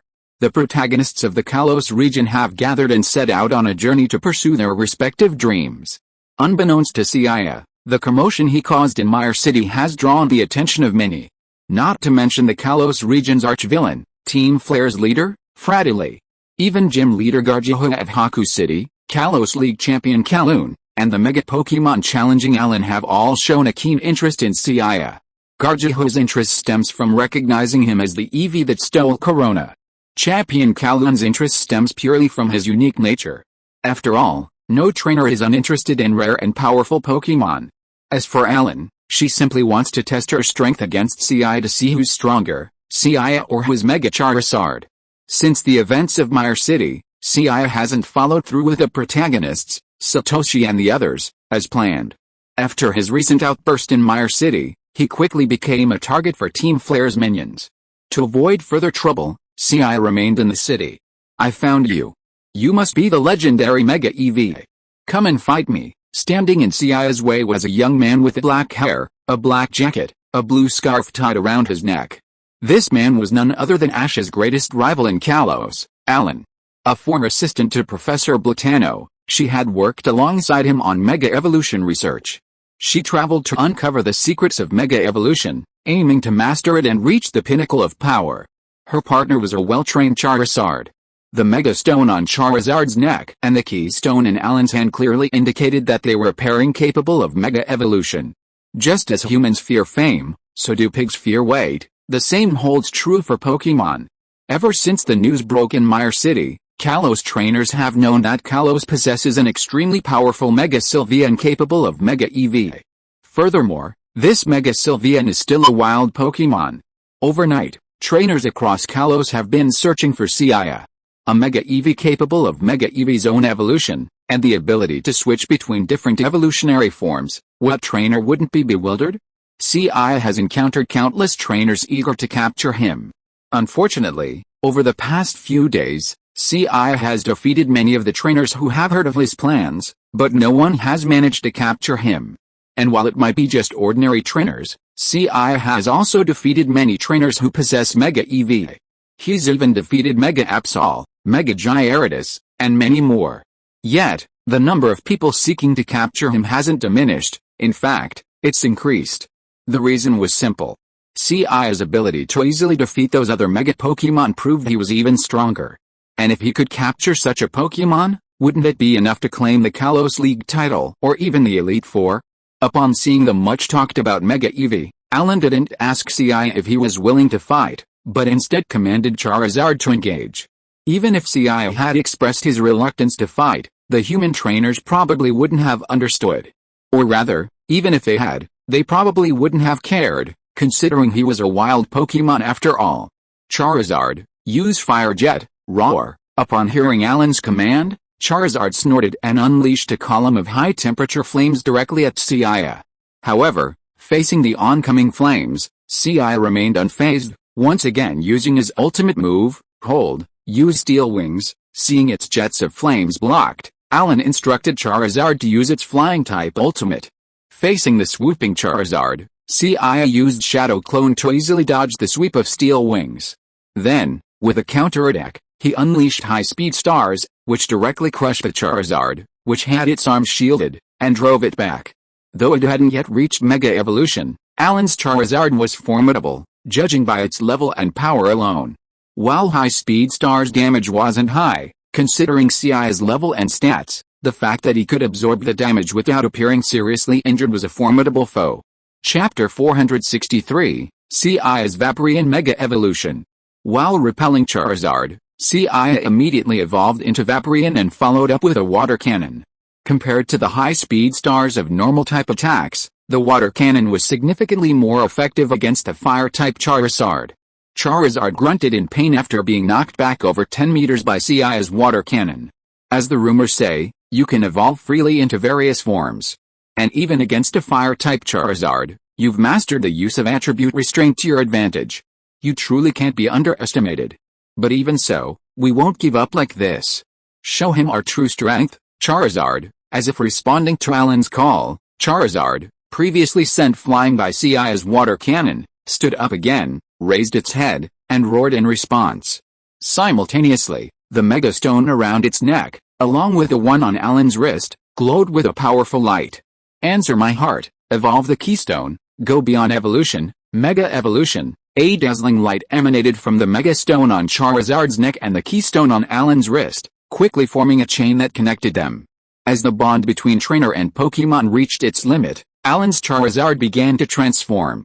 Charizard has two Mega Evolution forms, Mega Charizard X and Mega Charizard Y. Alan's Mega Charizard's Mega Evolution became Mega Charizard X, with its skin turning gray-black and its cheeks and tail flames blazing blue. Compared to Mega Charizard Y, which more closely resembled the original Charizard, Mega Charizard X had enhanced special attack and its stats expanded from fire and flying to dragon. Roar! Watching Charizard Mega evolve in the field, Alan immediately gave the order to attack. Mega Charizard X used Dragon Claw and Vaporeon. The Mega evolved Charizard X, while retaining its original fire attribute, also gained Dragon attribute. Dragon-type attacks are resistant to water, meaning the damage dealt by its original water-type attacks against Charizard X would be significantly reduced. However, Alan seemed to have forgotten that Charizard wasn't the only Pokemon capable of Mega Evolution. A flash of white light appeared on Seiya's Vaporeon form, and Seiya, in his Vaporeon form, also Mega evolved in an instant. Vaporeon's Mega Evolution not only increased in size compared to its original Vaporeon, but also regained its slender and agile limbs, making up for its limited mobility on the ground. Furthermore, the Mega-evolved Vaporeon's tail became even more ornate and elongated, and its body also sprouted numerous raindrops. From a distance, it looked a bit like the legendary Pokemon Suicune, the embodiment of the North Wind. Seeing Seiya Mega-evolved, Alan's expression was filled with surprise. He had seen the previous reports about Seiya in Mire City and had originally assumed that Seiya's only Mega-evolved form was Sylveon. He hadn't expected Seiya to Mega-evolve in Vaporeon form. Could this mean that the Eevee before him possessed not only all 8 Eevee evolutions, but also the Mega evolutions of all of them? Of course, further speculation was pointless. He needed to remain calm and defeat the formidable foe before him. After all, if even he, a trainer, panicked, how could his Pokemon possibly defeat the enemy? Seeing Seiya's Dragon Claw dodge the nimble Seiya, Alan commanded Charizard to use a more powerful fire jet. Facing the fierce blue flames, Seiya, in his Mega Vaporeon form, simultaneously used Water Wave. Meanwhile, because someone had been trying to capture Seiya for a while, Eevee, annoyed, had to temporarily separate from him. After all, if Eevee stayed with him, it would only be a matter of time before someone else targeted him. Having left his brother's protection, Eevee returned to their homeland and, following his instructions, avoided strangers. He hid in a flower field, awaiting his return. One day, several humans arrived at Eevee's flower field, and one of them, a young girl, was weaving a wreath, catching Eevee's attention.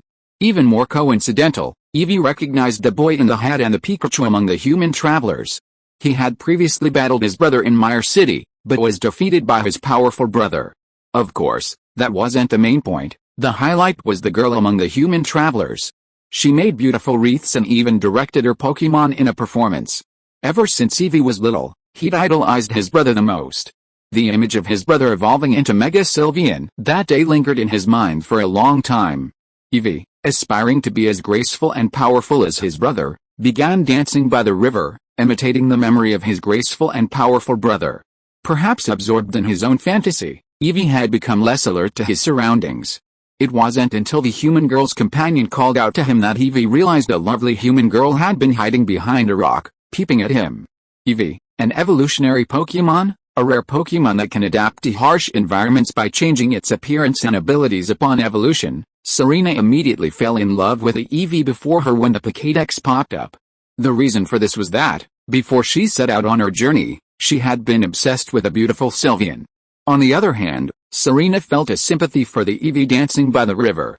She wanted to travel and strive to become a Pokemon performer, and the Eevee clearly possessed considerable talent and shared this passion. A journey with it might be a boon for both of them. But just as Serena was about to approach the Eevee, it gave her a wary look and then scurried off. While the human girl's wreath was beautiful, and the Eevee sensed no ill intentions, the little Eevee always remembered Seiya's warning not to talk to strangers. Chapter 464, Is My Sister Going to Be Conquered by Serena? On their way back to camp, Serena told her companions, Ash, Citron, and the others, about Eevee. Eevee? I never thought you'd encounter such a rare Pokemon in the wild, Serena. Speaking of Eevee, though, I can't help but think of the Eevee I encountered in Mire City. That was my first battle with Pikachu in the Kalos region. I wish I could run into him again." Serena and Citron were quite surprised to hear Ash's words. They knew about the mysterious Eevee in Mire City and had seen Mega Fairy Eevee save Ash on TV. What they hadn't expected was that Ash had actually battled that Eevee. "Do you think the Eevee Serena encountered is the same one I encountered in Mire City?" Upon hearing Ash's question, Serena, Citron, and the others rolled their eyes. Citron, among them, pushed his glasses up and said, "Although Eevee is considered a relatively rare Pokemon, the chance of encountering one in the wild is still possible. As for the Eevee you claimed is the one from Mire City, the possibility of that being close to zero. The Eevee from Mire City has become something of an urban legend in Mire City, and even throughout the Kalos region, it's considered a Pokemon on par with a legendary Pokemon. How could we possibly encounter one so easily?" In fact, even without Citron's analysis, Seiya, Ozzy and Serena also found it impossible. Serena, in particular, had noticed that the Eevee she encountered was quite shy and timid. Its temperament and strength were completely different from the Eevee from Mire City. However, it was precisely because of this that Serena felt she had a chance of capturing it. Every trainer knew the Eevee in Mire City was exceptional, but the line of people eager to capture him stretched from Kalos to Chengdu, so how could a little Karami like her have a chance? Serena also believed that strength wasn't always the best. Recalling Eevee's dance by the river, Serena felt certain he'd be a good match. So, the next morning, Serena resolved to find him and ask if he'd join her on the journey. Serena wasn't the only one who'd been thinking about him. That evening, Eevee had been thinking about Serena directing the performance of the Fiendish and the Panda, imagining himself dancing as well. Ever since birth, Eevee had rarely left the flower fields, the only Pokemon he'd ever encountered being his older brother, Seiya. Now that his brother hadn't returned due to some matters, Eevee was bored, staying home all by himself. That's why she became curious about Serena, who was directing the Fiendish and the others. Early the next morning, Eevee couldn't contain her curiosity and secretly went to watch the performance of the human girl and her Pokemon. While this went against her brother's instructions, Eevee, now at an age of intense curiosity, figured that as long as she didn't approach the person and just observed them from a distance, she'd be fine. The next day, Serena had planned to ask everyone to help her find Eevee after completing her daily training performance. However, while she was directing the performance of the long-tailed fox, she unexpectedly spotted the sneaky Eevee behind a rock. Serena was overjoyed at this discovery. Her previous assumption was correct, the Eevee she encountered was clearly fascinated by the performance. To help Eevee relax and warm up to her, Serena quickly took out some carefully prepared Pokemon food and asked if it wanted to join in the performance. Seeing the human girl offering food and approaching with a smile, Eevee suddenly remembered what her brother had said about abduction. Without a word, Eevee turned and fled before Serena could even get close. But just as she was about to turn and flee, a large net suddenly descended from the sky and engulfed her. Bui, bui, suddenly engulfed by the net, Eevee naturally began to struggle and cry out. And the ones who suddenly captured Eevee were none other than Team Rocket, the hard-working members of the team who daily gave experience points to the protagonists and boosted their Pokemon favorability. Team Rocket, you again. Quick, let Eevee go? Musashi, unfazed by Serena's outburst, let out his distinctive high-pitched laugh, saying, "This Eevee is the perfect Pokemon to help me become a popular actress. How could I possibly hand it over?" As everyone knows, in the Pokemon world, when the protagonists capture a Pokemon, Ash and his friends instantly transform into humanoid Pokemon. Normally, facing the weak Rocket team, Serena would instantly become embroiled in a grueling battle, ultimately transforming into a humanoid Pokemon, charging forward, launching the Rocket Pokemon's various special moves. Serena was clearly doing just that. Facing the armed Pokemon Pumpkin's special move, Seed Bomb, Serena simply charged forward, while the nearby Foxy and Panda were mere spectators. Why didn't Serena command her own Pokemon to attack Team Rocket? A Hayek answer, Team Rocket is fine, but what if the attack reaches the captured Eevee? A Loic answer, if the rescue is too easy, how can we build favorability? Team Rocket only appears once per episode, and if they knock out their best wingman so quickly, how can we capture Eevee? Bui, bui, Musashi grew impatient as he watched Serena and her Pokemon, who were relentlessly holding on to the net to prevent them from taking flight, and the Eevee's incessant cries. Meow, increase the upward power of the hot air balloon. Meow, meow, what are you doing? You're just standing there in a daze. Musashi, Kajiro, We seem to be in big trouble. That Eevee has been crying out since just now, asking her brother to deal with us, huh? If she lets her brother deal with us, then why don't we catch her brother as well? We are Team Rocket, Kajero. Wait, Musashi, don't you think the tone of this Eevee is familiar? Musashi, yes, it is a little familiar. Wait a minute, the brother she is talking about, is it the Eevee from Mire City before? Eevee, Bui, it's you bad guys again, I'm going to let my brother beat you all up. Looking at the three members of Team Rocket in front of her, little Eevee also recognized that the people in front of her were the bad guys who had bullied her before, so she suddenly became even angrier. Chapter 465, An Olive Branch from the League Women's Champion. Similarly, thanks to Meowth, the Pokemon translator, Musashi and Kajero quickly realized that the little Eevee before them was the same one they'd encountered in Mire City. Having witnessed Seiya's strength, the Team Rocket trio looked around with concern. But when they realized Seiya wasn't nearby, they breathed a sigh of relief.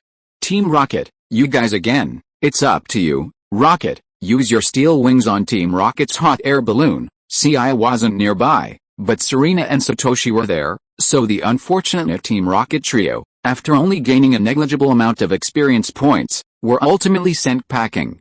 Rocket's balloon punctured Serena and Eevee, sending them plummeting to the ground. To prevent the falling Eevee from getting hurt, Serena unexpectedly reached out and hugged her, attempting to protect her with her own body. Perhaps it was this selfless act of self-preservation that further strengthened Eevee's affection for the girl before her. Feeling her body plummet, Serena herself was terrified.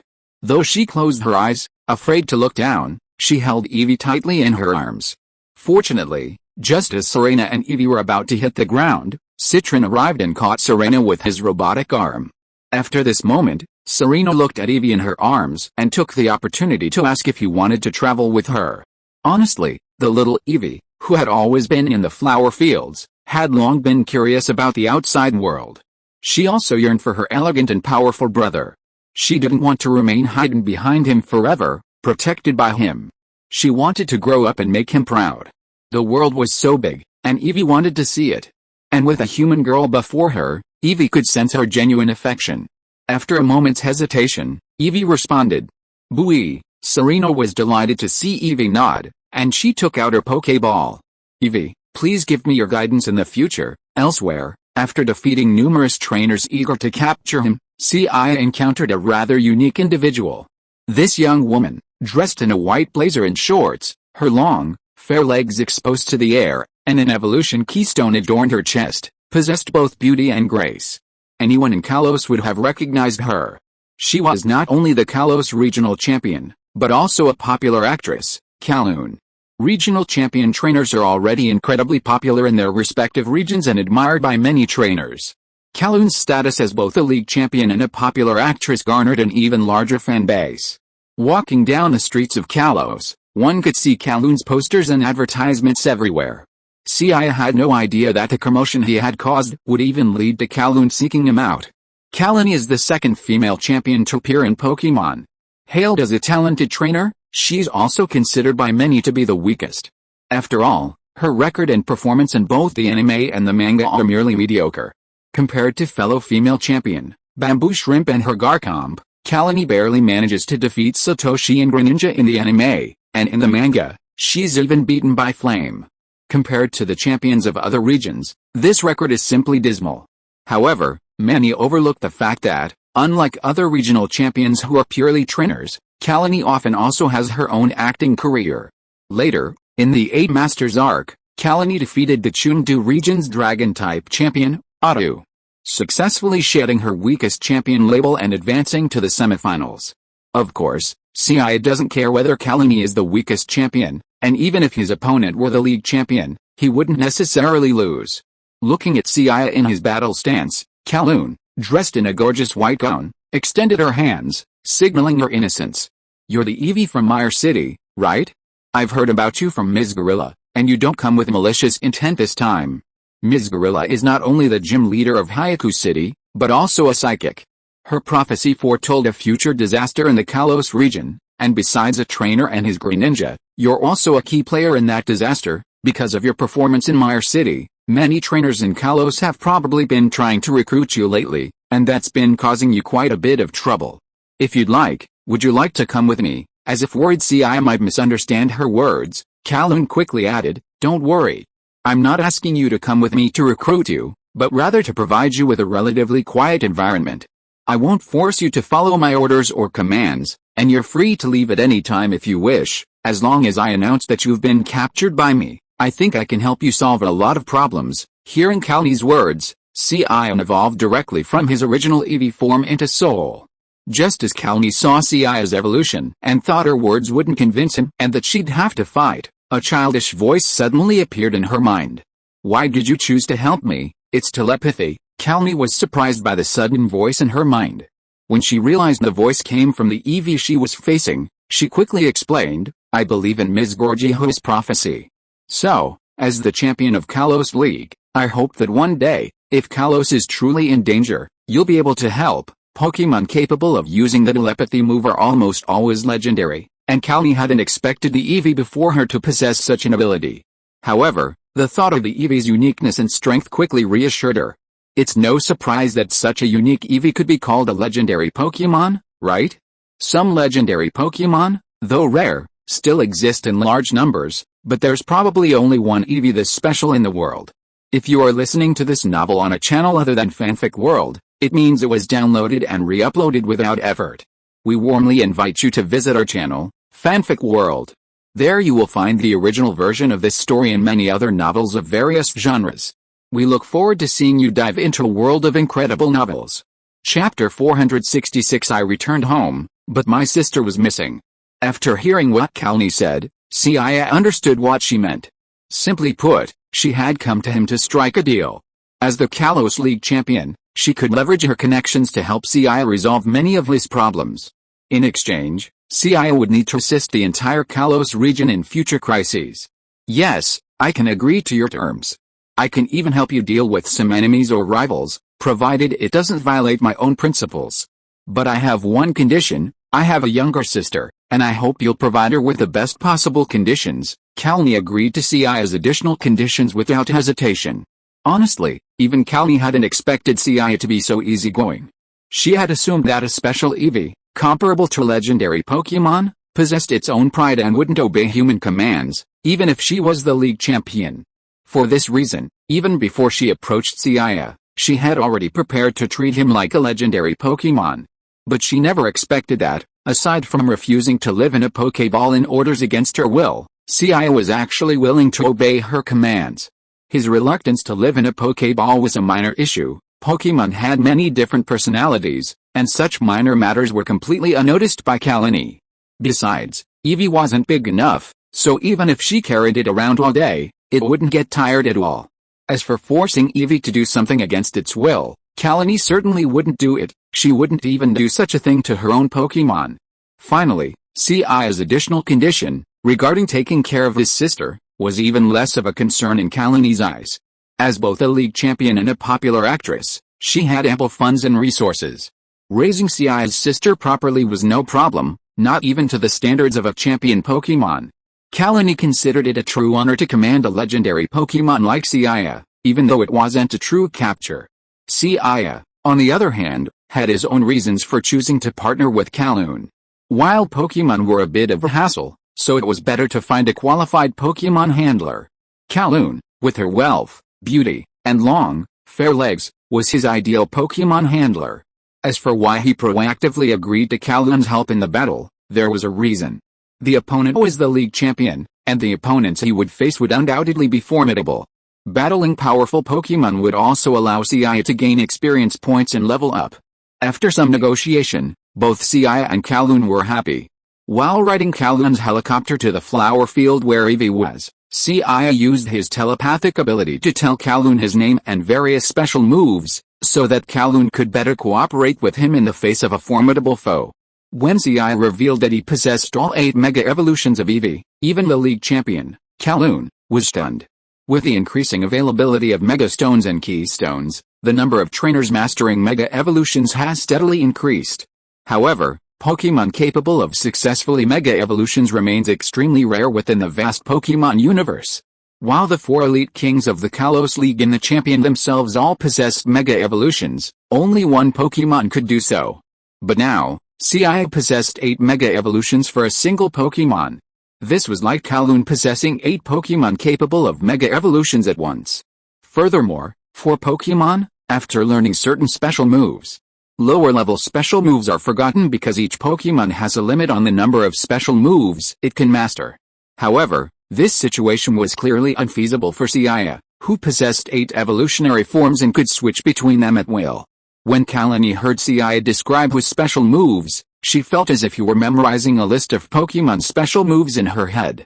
Because of his 8 attributes, Seiya's special moves encompass nearly half of all Pokemon special moves.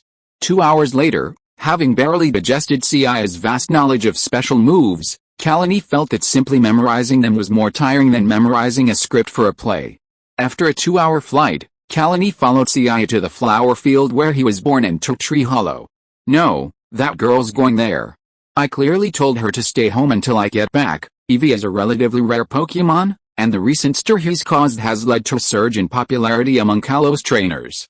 His sister is naive and unworldly, and to prevent her from being deceived or encountering bad trainers, he keeps her at home. But he had only been away for less than half a month, and when he returned home, his sister was gone. Seiya, don't worry, maybe your sister just went out to play and will be back soon. Looking at Seiya with an anxious look on his face, Kaluni on the side hugged him in her arms, stroked his fur, and comforted him. Impossible, she is so timid, even if she goes out to play, she can't run far. And the smell in the air is very faint, which means she has been away for many days. I'm sorry, our agreement will be invalid. I have to go find my sister first. As for other things, we can talk about it later, although the big sister with long legs and beautiful face is very attractive to the poop shoveler. It is obvious that his own sister is more important at the moment. There are many criminals in the Pokemon world. If they meet cute villains like Team Rocket, it would be fine, but if they meet real Pokemon hunters, don't worry, since I promised you, then I will definitely help you. It's not easy to find your sister in such a large Kalos region with your own strength. Leave this matter to me. Don't forget, I'm the league champion and a popular actor. In terms of connections, there should be few people in the entire Kalos region who can compare to me. Just kidding. She, Kaluni, had finally lured a few and have captured a Mega Eevee that was comparable to legendary Pokemon. How could she give up so easily because of something like this? Chapter 467, Champion's sister takes Seiya to participate in the Triple Crown Satellite Tournament. Kowloon, both a league champion and a popular actress, possessed a truly impressive network. Thanks to numerous advertising bounties, Seiya and Kowloon quickly learned of Eevee's appearance in 100 City. Meanwhile, Ash and his companions were unaware that Serena's Eevee was the younger sister of the Mega Eevee that had appeared in Mire City. Upon arriving in 100 City, Serena was preparing for her performance at the Triple Crown Satellite 100 tournament. As Eevee's debut, Serena was training him for the preliminaries, preparing him for the preliminary round. Meanwhile, Ash, near the Pokemon Center, engaged in his first Pokemon battle with Elaine, his strongest rival in the Kalos region. The two sides were Elaine's Charizard and Ash's unique Greninja. At the climax of the battle, Elaine and Charizard Mega evolved, while Ash and Greninja entered a bonded state, with Greninja entwined in their bodies and making a dazzling appearance. Of all the Pokemon Ash has captured to date, setting aside Pikachu's fluctuating strength and level, Greninja, in its bonded state, is undoubtedly among the top 3 in terms of strength. Unfortunately, Greninja had only experienced a limited number of battles with Ash at this point, and after a fierce battle, Greninja ultimately lost to Ash. However, Elaine expressed her confidence in both Ash and Greninja's strength, agreeing that they were formidable opponents. Just as Alan was about to leave, she spotted Serena, holding Eevee, watching the battle. She couldn't help but sigh, "Eevee? I really want to fight him again." Hearing Alan's mumbling, Ash and Citron were stunned for a moment. Then, as if remembering something, Ash asked, "Alan, are you talking about that powerful enemy, that Eevee?" The main reason Ash and the others had encountered Alan at the Pokemon Center was because she had brought Charizard with her for treatment. According to Alan, Charizard was injured after challenging a powerful foe. Initially, Ash and Citron had been wondering what kind of foe could defeat a Charizard as powerful as Alan's. But after seeing Alan's quizzical expression upon seeing Eevee, Ash and the others had a better idea. That's right, that Eevee that can evolve freely. I found him and fought him a while ago. As for the final result, Mega Charizard X and I were defeated miserably. He's truly formidable. Even Mega Charizard X, at that time, was using 120% of its full potential, but in the end, we still couldn't do much effective damage to him. Seeing Alan's unresigned expression, Ash and the others also gave a look of astonishment. In the entire Kalos region, the only Eevee capable of easily suppressing Alan's Mega Charizard was probably that Eevee. Booey, that's my brother. My brother is so awesome. Hearing Alan's words, the Eevee in Serena's arms cried out with obvious excitement. Unfortunately, Ash and Serena weren't Pokemon, so they couldn't understand what Eevee was saying. Serena, thinking her Eevee was jealous, couldn't help but offer comfort. It's okay, Eevee. I believe in your acting talent. If it were the Triple Crown Satellite Tournament, I'm sure even that Mega Eevee from Kalos wouldn't be a match for you. Backstage at the Triple Crown Satellite Tournament, as staff were preparing for tomorrow's tournament, they suddenly received a call and excitedly told Mr. Pierre, the tournament host. Hundreds of Kettle City is one of the most prosperous towns in the Kalos region. Since Ash wasn't ready to challenge the Hundreds of Kettles gym yet, he decided to go to the Hundreds of Kettles first to cheer on Serena. The Triple Crown Satellite Tournament is a competition where Pokemon trainers and Pokemon perform together. It's a super cute, dreamy festival specifically for girls, showcasing the bond between trainers and Pokemon in a unique way. Trainers participating in this competition are known as Pokemon performers. Unlike the grand tournaments in the Hoenn region, coordinator trainers focus more on directing the Pokemon, allowing them to showcase their charm and unique characteristics. Pokemon performers, on the other hand, perform alongside the Pokemon on stage, rarely giving them orders.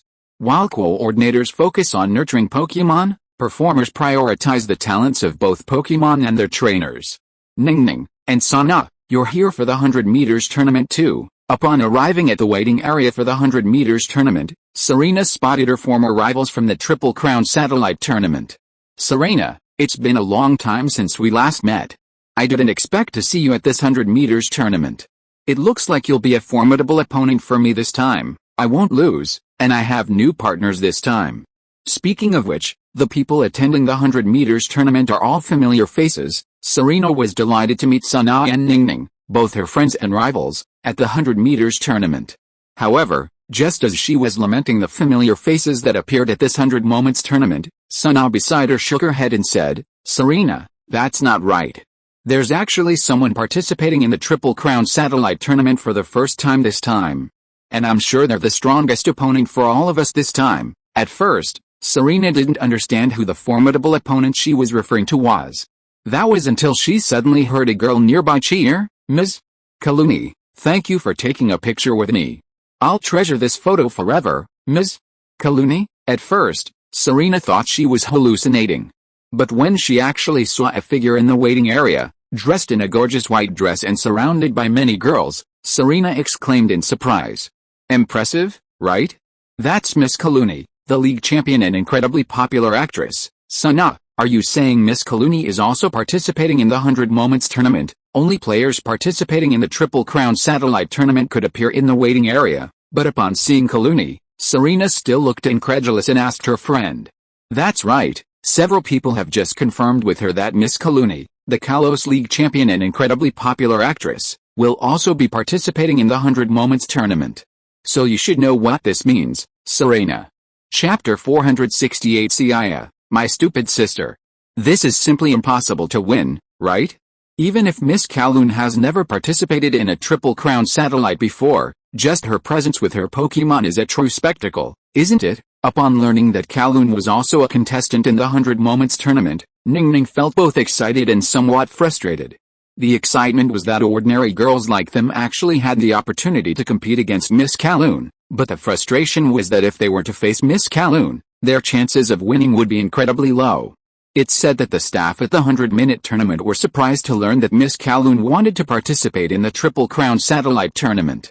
While there's no rule prohibiting league champions from participating in the Triple Crown Satellite Tournament, considering Miss Kowloon's popularity and strength, the Triple Crown Satellite Tournament's leadership suggested that she directly compete in the Triple Crown Satellite Tournament's Masters Tournament. However, Miss Kowloon refused, saying that this would be unfair to the other Pokemon performers and simply wanted to experience the Triple Crown Satellite Tournament. The Triple Crown Satellite Tournament consists of a beginner's preliminary tournament and a master's advanced tournament. To participate in the master's advanced tournament, Pokemon performers must win 3 preliminary tournaments and obtain 3 princess keys to qualify. In the master's advanced tournament, the Pokemon performer who successfully takes first place and defeats the previous Kalos Queen will be awarded the title of Kalos Queen, the Triple Crown Satellite Tournament's highest honor. Although this was Kalun's first Triple Crown Satellite Tournament, due to her skill and popularity, the tournament officials were even willing to allow her to enter the Masters Triple Crown Satellite Tournament through a back door. However, Kalun flatly declined this special offer. Partly because she had no real interest in being a Pokemon performer, her participation in the 100-minute tournament was primarily due to Seiya. Partly because she felt such a backdoor entry was unfair to the other contestants. So, our biggest rivals in the 100-minute tournament are Kalun-san and her Gardevoir. Serena knew Kalun, having met her before in Binnock Town. Serena also knew that Kalun's perfect partner was the beautiful and powerful Gardevoir. No, we've just gotten some information on that. The Pokemon that Kaluni is going to bring to the 100 meters tournament is the Eevee that's currently resting on her lap. Ding. Upon hearing that Miss Kaluni's chosen Pokemon partner for the 100 meters tournament was also Eevee, Serena walked over curiously. She was just about to say hello to Kaluni when the Eevee in the Pokeball on her waist suddenly popped out.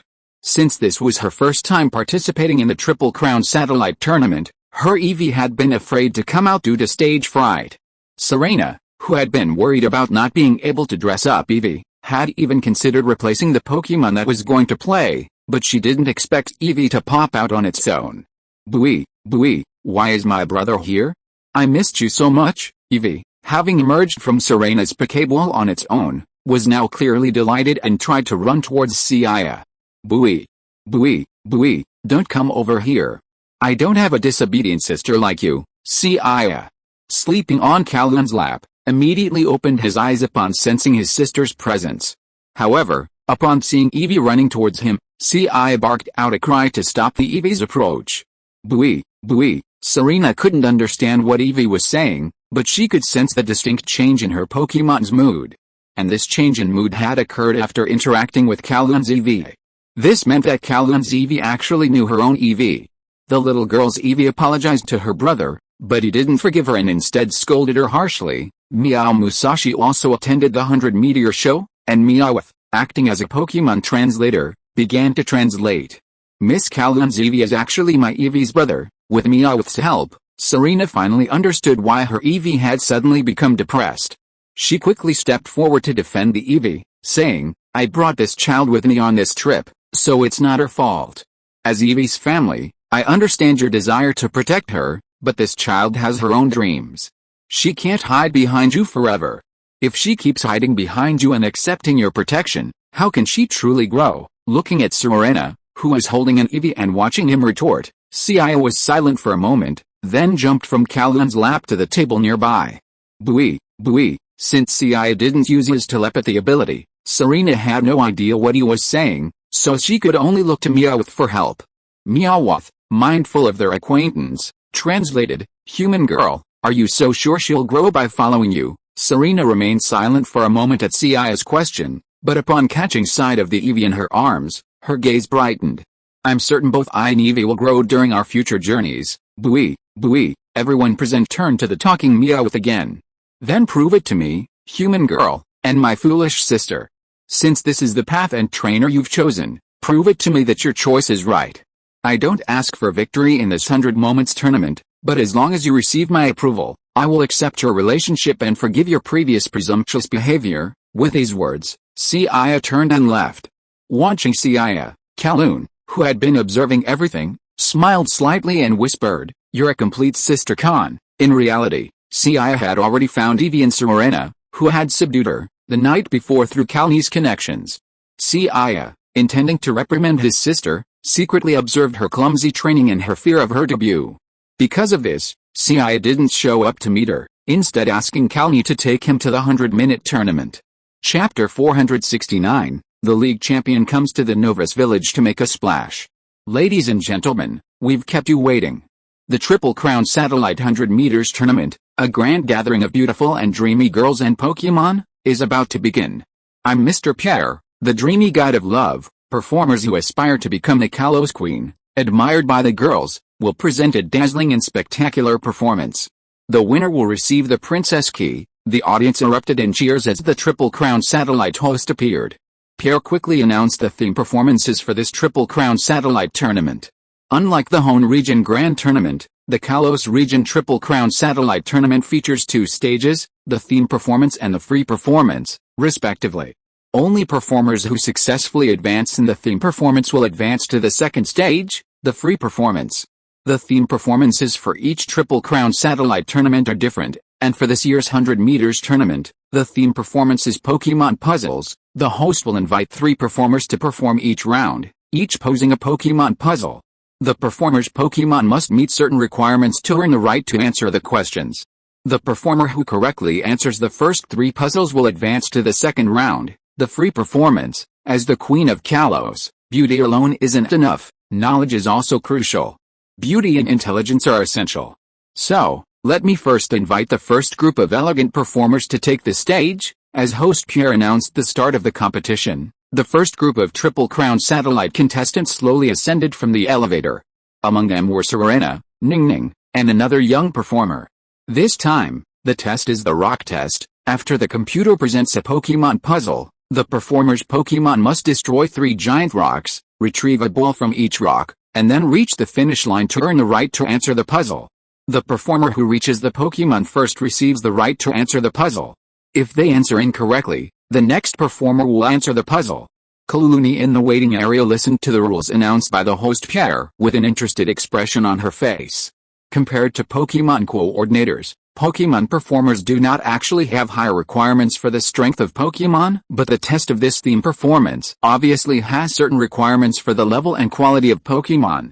To be the first to break the rock, it tests the power of the Pokemon's special moves, and to be the first to cross the finish line, it tests the speed of the Pokemon. Finally, to correctly answer the Pokemon riddle, it depends on the knowledge reserves of the performers. This is indeed a test that requires the concerted efforts of Pokemon and trainers to pass. So first of all, the first question, Eevee has many evolved forms, so may I ask, what is the fairy type Eevee evolved form? As the first Pokemon puzzle was announced on the big screen, the Pokemon of Serena and the other 2 on the field rushed towards the rock at the same time. Facing a huge 2-meter-high rock, if you want to break it, using Steel-type moves is actually the fastest.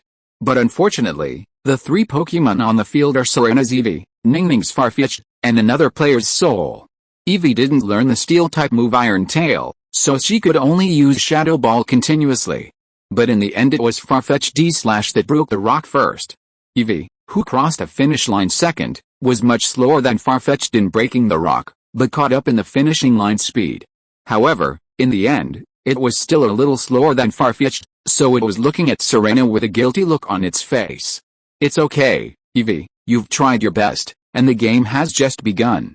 We will definitely not lose, buoy. With Serena's encouragement, Eevee quickly regained his energy. Recalling the agreement with his brother, Eevee was instantly filled with fighting spirit. Flatbread crossed the finish line first, so Ning has the first chance to answer. What kind of Pokemon is a fairy type Eevee? Ning, despite having the first chance to answer, looked hesitant, clearly unsure of her answer. Is that a Salev? Unfortunately, Salev is a psychic type.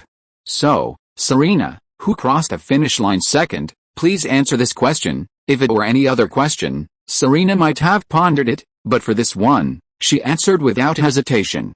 It's Sylveon. Serena's decision to become a Pokemon performer wasn't just influenced by her son and Vixen, she also longed for the Sylveon she'd seen on TV.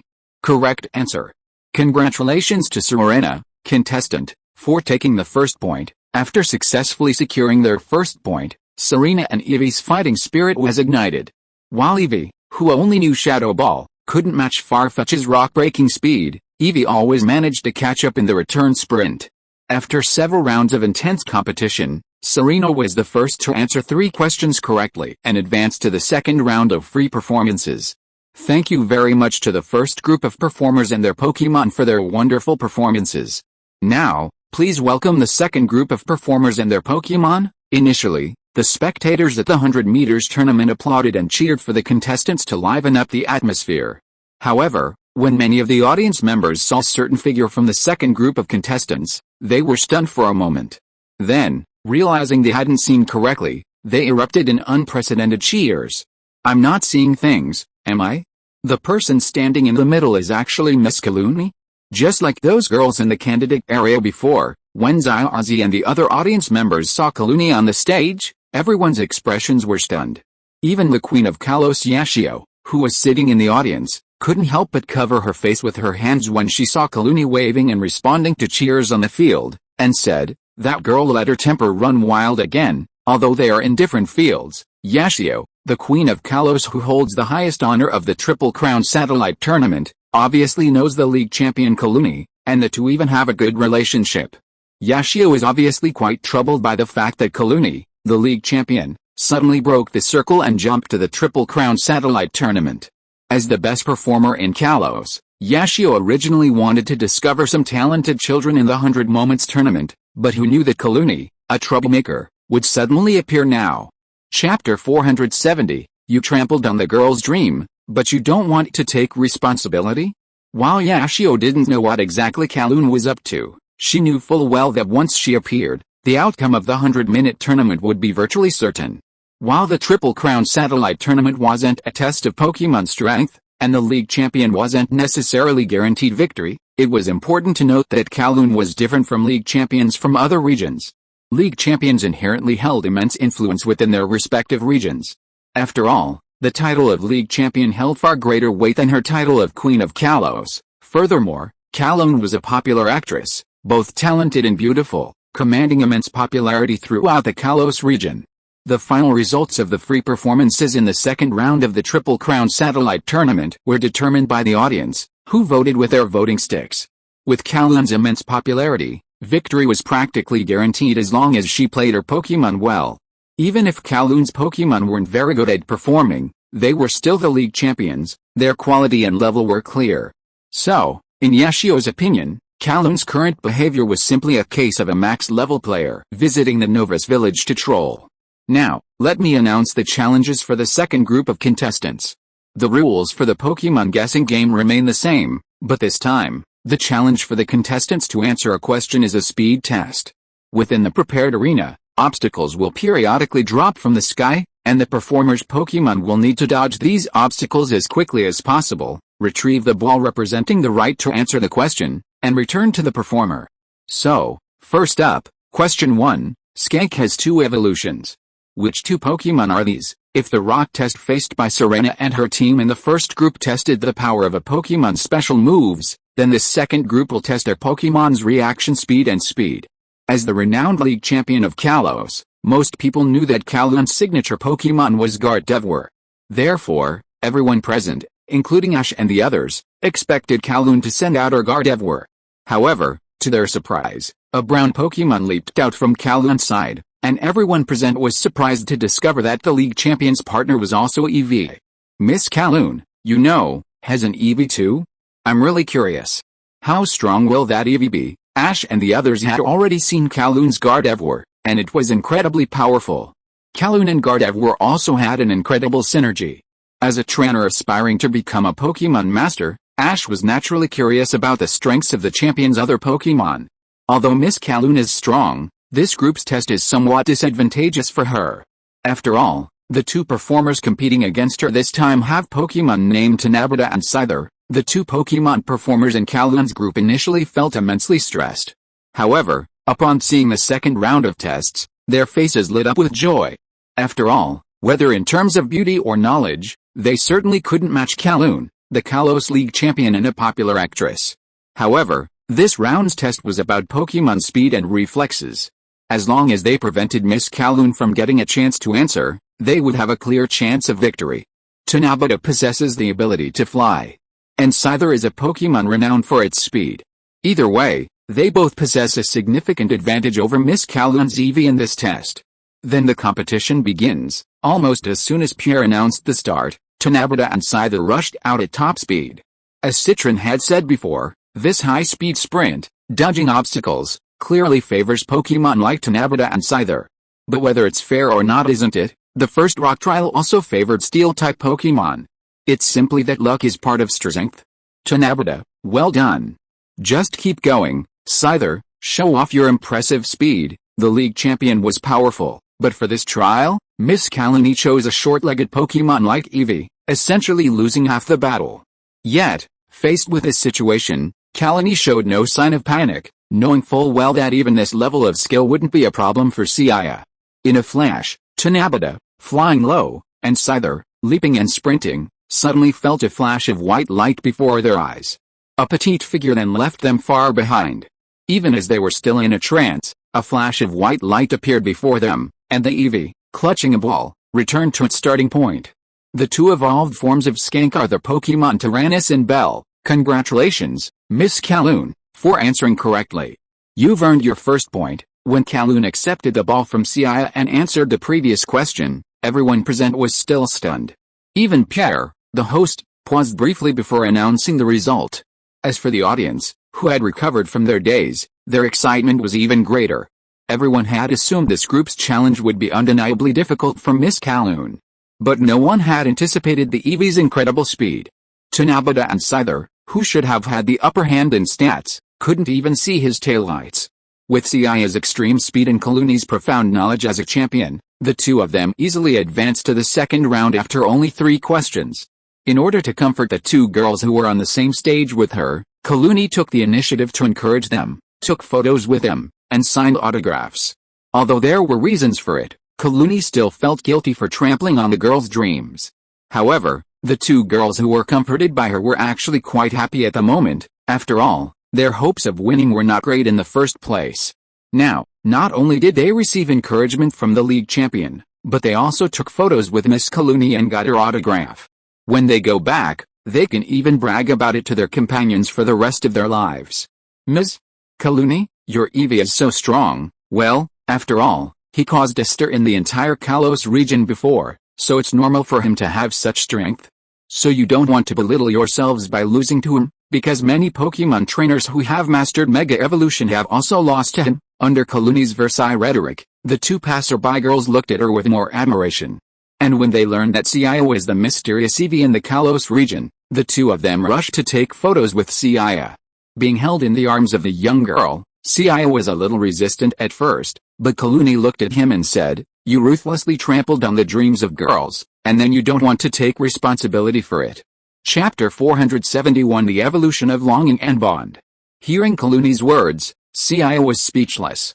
No, what does it mean to trample on a girl's dream? He's already a Pokemon, and he can still be a scumbag?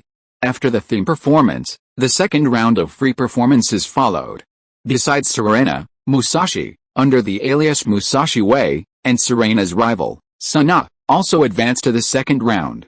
In the free performances of this Triple Crown Satellite 100 meters tournament, the performer must send out 2 Pokemon and perform in conjunction with the performer. The one with the most supporters wins. After Musashi and Asuna took the stage and achieved impressive results, Serena took the stage with Vixen and Eevee. As she entered the stage, Eevee turned to look backstage, a look of trepidation on her face. Eevee had always idolized Seiya and believed his brother was invincible. But this time, she actually attempted to defeat her brother, which, in Eevee's eyes, was simply impossible. As Eevee's trainer, Serena was the first to notice Eevee's condition and offered comfort. "It's okay, Eevee. Just try your best. Even if you can't defeat Miss Kaloon and her Eevee, if your brother sees your efforts, I'm sure he'll recognize you. And it's not just you this time. Vixen and I will be working hard alongside you." Vixen With Serena and Vixen's encouragement, Eevee finally perked up and, cheered on by Ash and the others, joined Serena on stage. Vixen, use Jet Flame. Eevee, use Speed Star. At Serena's command, Vixen pulled a branch from its tail and launched Jet Flame into the air. As the flame surged, Eevee's Speed Star shattered the pillar of fire. As their special moves collided, fragments of Speed Star's starlight and sparks from the Jet Flame rained down on the stage like snowflakes. Then, Serena, adorned in her finest attire, appeared under the lights and, along with the equally beautifully adorned Eevee and Foxy, began to dance gracefully on the stage. At first, Eevee was a little nervous, but soon, seeing Serena and Foxy smiling and encouraging her, she began to enjoy the performance. displaying the same graceful dance she had done earlier by the river. In the final moments of the dance, as rehearsed, Serena would lift Evie into the air, where he would gracefully land beneath foxy swirling flames for a closing performance. As Evie, lifted by Serena and bathed in the stage lights, gazed upon the cheering audience, the image of her brother's graceful and powerful presence lingered in her mind. A burst of white light enveloped Evie's body, and as he soared higher into the air, his entire body enveloped in the light of his evolution, the audience, including Serena, shared expressions of astonishment. Evie, following a burst of dazzling white light that gradually dissipated, a Pokemon with a body primarily shaded of light and dark pink and ribbon-like tentacles slowly descended from the sky. As Eevee evolved into Sylveon and gracefully landed, the audience erupted in cheers, raising their voting sticks to enthusiastically vote for Serena and Eevee. The Triple Crown Satellite Tournament's audience votes were revoted, meaning each viewer could vote for multiple performers and their Pokemon. Because of Eevee's unexpected evolution into Sylveon, Serena's support skyrocketed, quickly surpassing Senna and Musashi, who had previously appeared on stage. Serena was both surprised and delighted by this change. After all, she hadn't expected Eevee to suddenly evolve into Sylveon and add so much to their performance. It was truly astonishing. Serena's Eevee evolved into one of the most beautiful Pokemon, Sylveon, right before the curtain call. You have to know that each of Eevee's evolutionary forms requires specific conditions. Sylveon requires a high level of intimacy with its trainer. We are grateful to Serena, Vixen, and Eevee, no, Sylveon, for their wonderful performance. Serena and her Pokemon not only showcased their graceful dance moves, but also the deep bond between them. It must be said that Pierre, as the regular host of the Triple Crown Satellite, offers exceptional commentary and is quite skilled at engaging the audience. Great. I didn't expect Serena and Eevee to perform so well this time. I just checked, and Serena and the others have nearly 80% of the audience's support. With numbers like that, even if their opponent is Miss Kaloon, they won't necessarily lose. Overhearing the conversation between Ash and Citron, Kalos Queen Yashio, who was sitting nearby, realized that Ash and the others were friends of the girl on stage. Yashio was also quite optimistic about Serena and Eevee's performance. So, she couldn't help but interject, if the opponent was anyone else, then the girl on stage would have essentially secured victory in this 100 Moments tournament. But if it's Kaloon, then they can't afford to be complacent. Even though Kaloon's Pokemon haven't had any acting training, don't forget that as a popular actress, she's a superb performer. As if to confirm Yashio's words, Pierre quickly glanced at the list of contestants in his hand. His face lit up with excitement, and he grabbed the microphone and excitedly declared, the next contestant, though this is her first Triple Crown Satellite Tournament appearance, is a heavyweight. Let's give a round of applause to the Kalos League champion, the incredibly popular actress, the beautiful and talented Miss Kaloon, and her Pokemon. As Pierre finished speaking, the 100 Moments conference erupted in roaring cheers. Hearing the deafening roars from the audience, Zaya, Ozzy and the others realized the sheer scale of Miss Kaloon's popularity in the Kalos region. Kaloon hadn't deliberately dressed up. After all, her usual white dress was enough to accentuate her beauty and elegance. Chapter 472, Seiya, let me wear a skirt? Absolutely impossible. Kaloon sent out two Pokemon, her ace Gardevoir and Seiya. To match the atmosphere of the Triple Crown Satellite Tournament, Kaloon also helped Gardevoir with a simple makeover. However, when it came to Seiya's turn to dress up, he refused. The Triple Crown Satellite Tournament is all about showcasing beauty through performance, so the participating Pokemon are usually dressed up to be incredibly cute and beautiful. Gardevoir's beauty rivals that of Sylveon and Melodic. So, with just a simple makeover, Kaloon's Gardevoir became incredibly dazzling and beautiful. However, after Kaloon had dressed Gardevoir, it seemed to awaken some strange attribute and held out a pink dress, trying to get Seiya to wear it. She gave a convincing reason, that's how all Pokemon in the Triple Crown Satellite Tournament dress up. However, despite her compelling reasoning, Seiya ultimately overcame this unreasonable request. Are you kidding? Even though he's not a human anymore, he's still a male, okay? Forget about him wearing a pink dress. The more Seiya resisted, the more excited Kaloon became, and she begged him to do it all for his sister. And to humans, there's no difference between male and female Eevee, they're both incredibly cute. In short, even though Seiya is a male Eevee, he could wear a pink dress. Of course, in the end, no matter how much Kaloon tried to persuade him, Seiya didn't go top lane, and he had a good reason for not wearing a dress. He'd also been using evolutions in his upcoming performances, and since evolutions change his size, there was no point in dressing up. Indeed, having Kalani participate in the Triple Crown Satellite Tournament was partly because Seiya, a sister-obsessed man, wanted to motivate his sister. He also wanted to use the Triple Crown Satellite Tournament as a platform to let the people of Kalos know that the Kalos League champion was now Seiya's boss, and that no one but him should bother him anymore. Under the spotlights of the stage, Kalani leaped from the air like a stuntman, dazzling onto the stage. Following her was the graceful and beautiful Gardevoir. Eevee, evolve into Glaceon and use Freeze Beam on the stage. Seiya leaped into the air, enveloped in a burst of white light. As the light faded, a beautiful cyan Pokemon with a crown like ice crystal on its forehead suddenly appeared before the audience. Blue Freeze Beam erupted from Seiya's mouth, accompanied by a sudden drop in temperature. With Seiya's exquisite control of his ultimate, a castle of ice appeared on the stage almost instantly. As the beautiful ice crystal slowly fell from the air, Kalani and Gardevoir began to dance gracefully, as if performing a duet.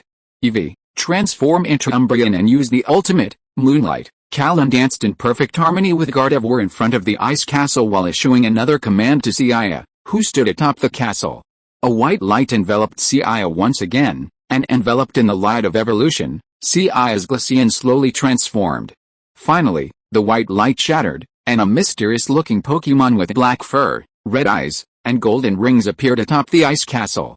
As Seiya tilted his head slightly, his red eyes gazing upward, the stage suddenly plunged into darkness until a phantom moon appeared mid-air. The already crystal-clear ice castle, illuminated by the moonlight, became even more dazzling. The moonlight refracted off the ice, transforming into a dazzling array of colors that enveloped the entire stage, making Kalani and Gardevoir, who danced within it, even more dazzling. However, just when all the audiences were amazed by the performance of Kalani and Seiya, and were surprised that Seiya could evolve twice, Kalani, who was covered by the light, stretched her hands above her head and said with a smile on her face, "The show is not over yet, Umbreon, Mega Evolve." Atop the ice castle, Luna Eevee gazed upwards, its body bathed in the moonlight, beginning to glow. The golden rings on its body now erupted in a brilliant burst of light, its body growing ever larger. Darkness enveloped the entire 100 Moments conference venue almost instantly, the stage lights and the audience's lighting equipment seemingly completely swallowed by the pitch-black darkness. However, just as the crowd was thrown into panic by the sudden darkness, a golden moon slowly emerged from the darkness. Its golden light, like a sharp sword dispelling the darkness, seemed not only divine but also profoundly mysterious.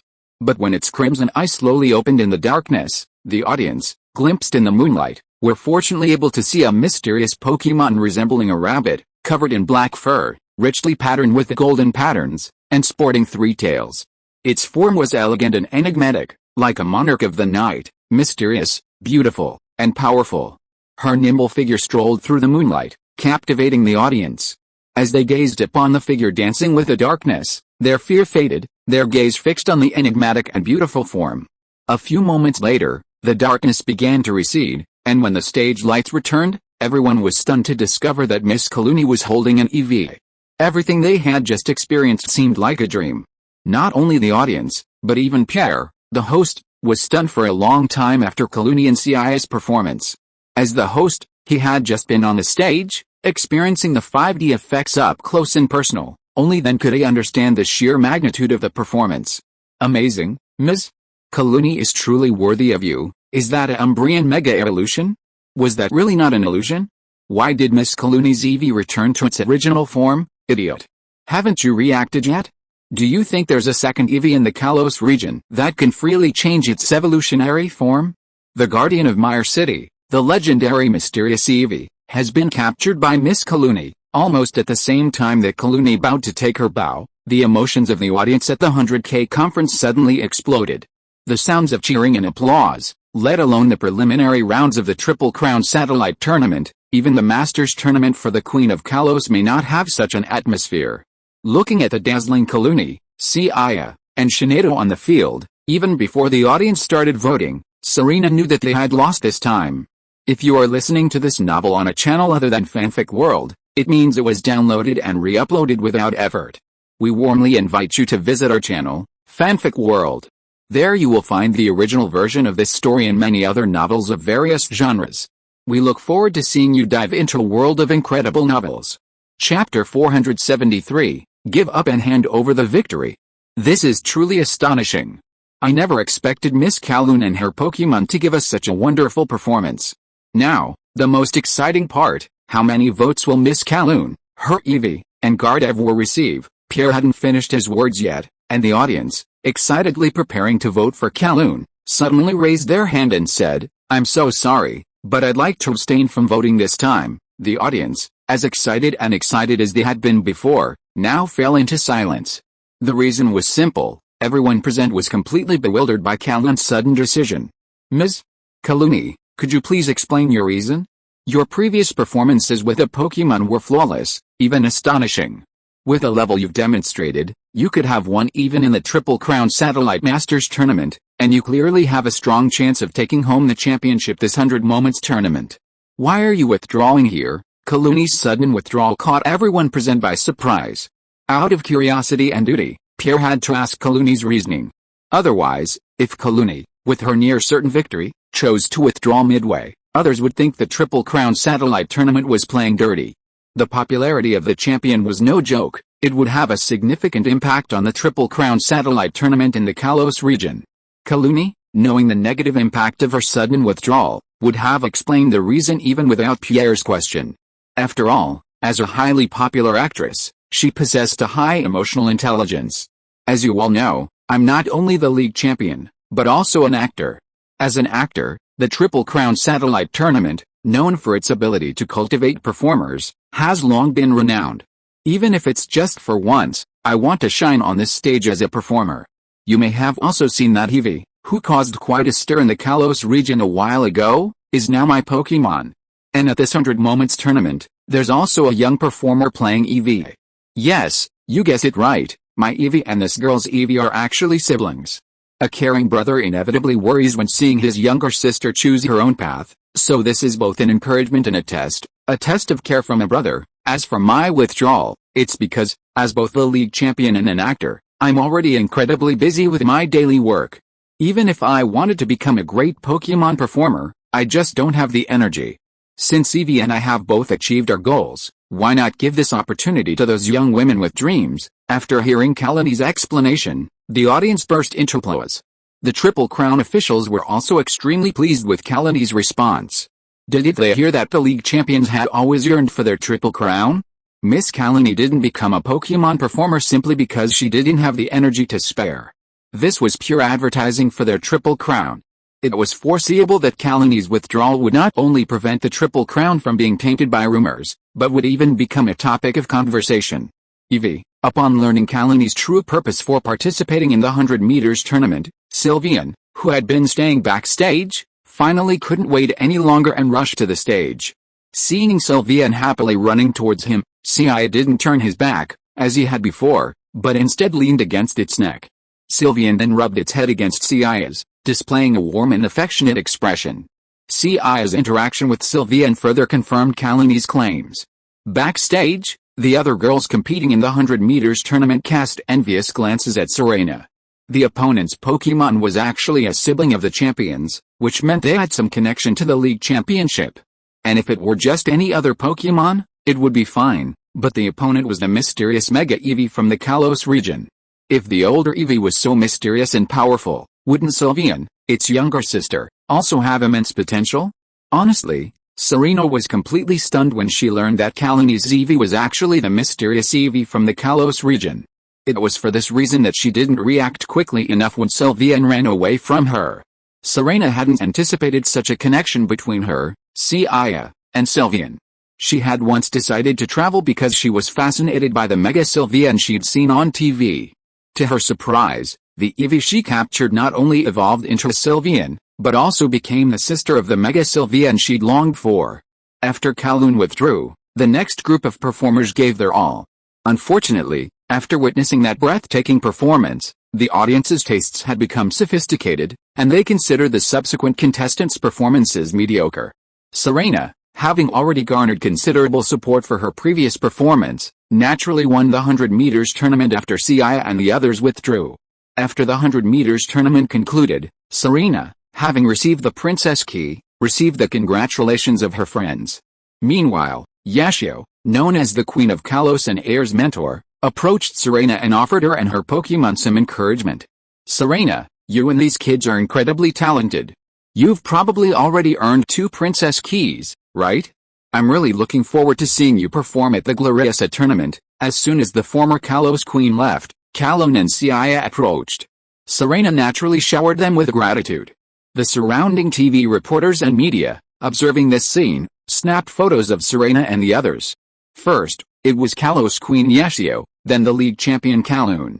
While Serena was technically just a new Pokemon performer, her connections were incredible. With both the Kalos Queen and the league champion favoring her, it was hard not to see a trainer like her become famous. Watching the reporters and media vying for interviews with Serena, Ash almost felt like Serena was the star of the show. Chapter 474, Battle with Satoshi and Greninja. "Ms. Kalon, is the Eevee next to you really the one from Mire City? There's likely only one Eevee in the entire Kalos region capable of freely evolving. However, the Eevee that saved him in Mire City should have been Mega Sylveon, but Miss Kalon's was Mega Moon Eevee." So, Ash wasn't sure if she was his savior. Kalon hadn't expected Seiya to recognize Ash and the others, so she turned to look at him. After Seiya nodded in agreement, Ash and Pikachu excitedly thanked him. After a moment's hesitation, Ash made another unwelcome request. "Ms. Kalon, could you please allow Eevee to battle with you in a Pokemon battle?" This wasn't Ash's first Pokemon battle with Kalon. Previously, due to prophecy from Gorilla, Kalon had approached Ash and Greninja, challenging them to Pokemon battle. In that battle, he and Greninja faced off against Kalon's Gardevoir, even gaining a slight advantage, but the battle was ultimately interrupted by an unforeseen event. It was this Pokemon battle that earned Kalon the title of weakest champion. After all, the ace Pokemon of other regional league champions are incredibly powerful, capable of defeating even the most powerful of powers, if not even Tier 1 gods. However, Kalon's ace Pokemon, Gardevoir, was nearly defeated by Greninja, despite facing the prominent figures of Ash and Gorilla. Such a performance was a truly disgraceful outcome for a league champion. Kalon didn't immediately accept Ash's challenge, instead turning to look at Seiya, who was resting on her shoulder. "Eevee, give him a yes." Seiya was also quite curious about Greninja's current strength, and Kalon was equally eager to see how much Ash and his Greninja had grown. And if Ash were to face off against his Greninja, surely they would only be able to glimpse a glimpse of Seiya's true strength? Ash was delighted to hear Kalon agree to his battle request. Eevee was the first Pokemon he encountered in the Kalos region, and the powerful image of the opponent at that time was deeply imprinted in his mind. He longed to bring Pikachu in to redeem himself, but he also knew that Greninja would have a better chance if he wanted to avenge his previous defeat. "It's you, Greninja." With a flash of white light, the empty Pokeball bounced back into Ash's hands, and a cool-looking Pokemon with dark blue skin appeared on the field, its arms folded across its chest. "Greninja, this time we're facing a formidable foe, so don't take it lightly." "Greninja then, Eevee, let Ash and I see what you're made of." As Kalon finished speaking, Seiya leaped onto the field, instantly evolving into a Pokemon covered in golden for its Jolteon. Greninja is a water type, so Ash is at a significant disadvantage in this Pokemon duel. As soon as Citron, the referee, announced the start of the duel, he had already taken out his computer and began analyzing the data of the 2 Pokemon on the field.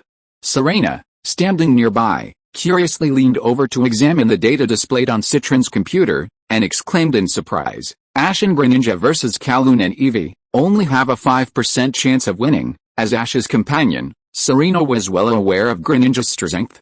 Last time, even against Miss Kalon's ace Pokemon, Gardevoir, Greninja was evenly matched. Now, facing Eevee, how could its win rate be only 5%?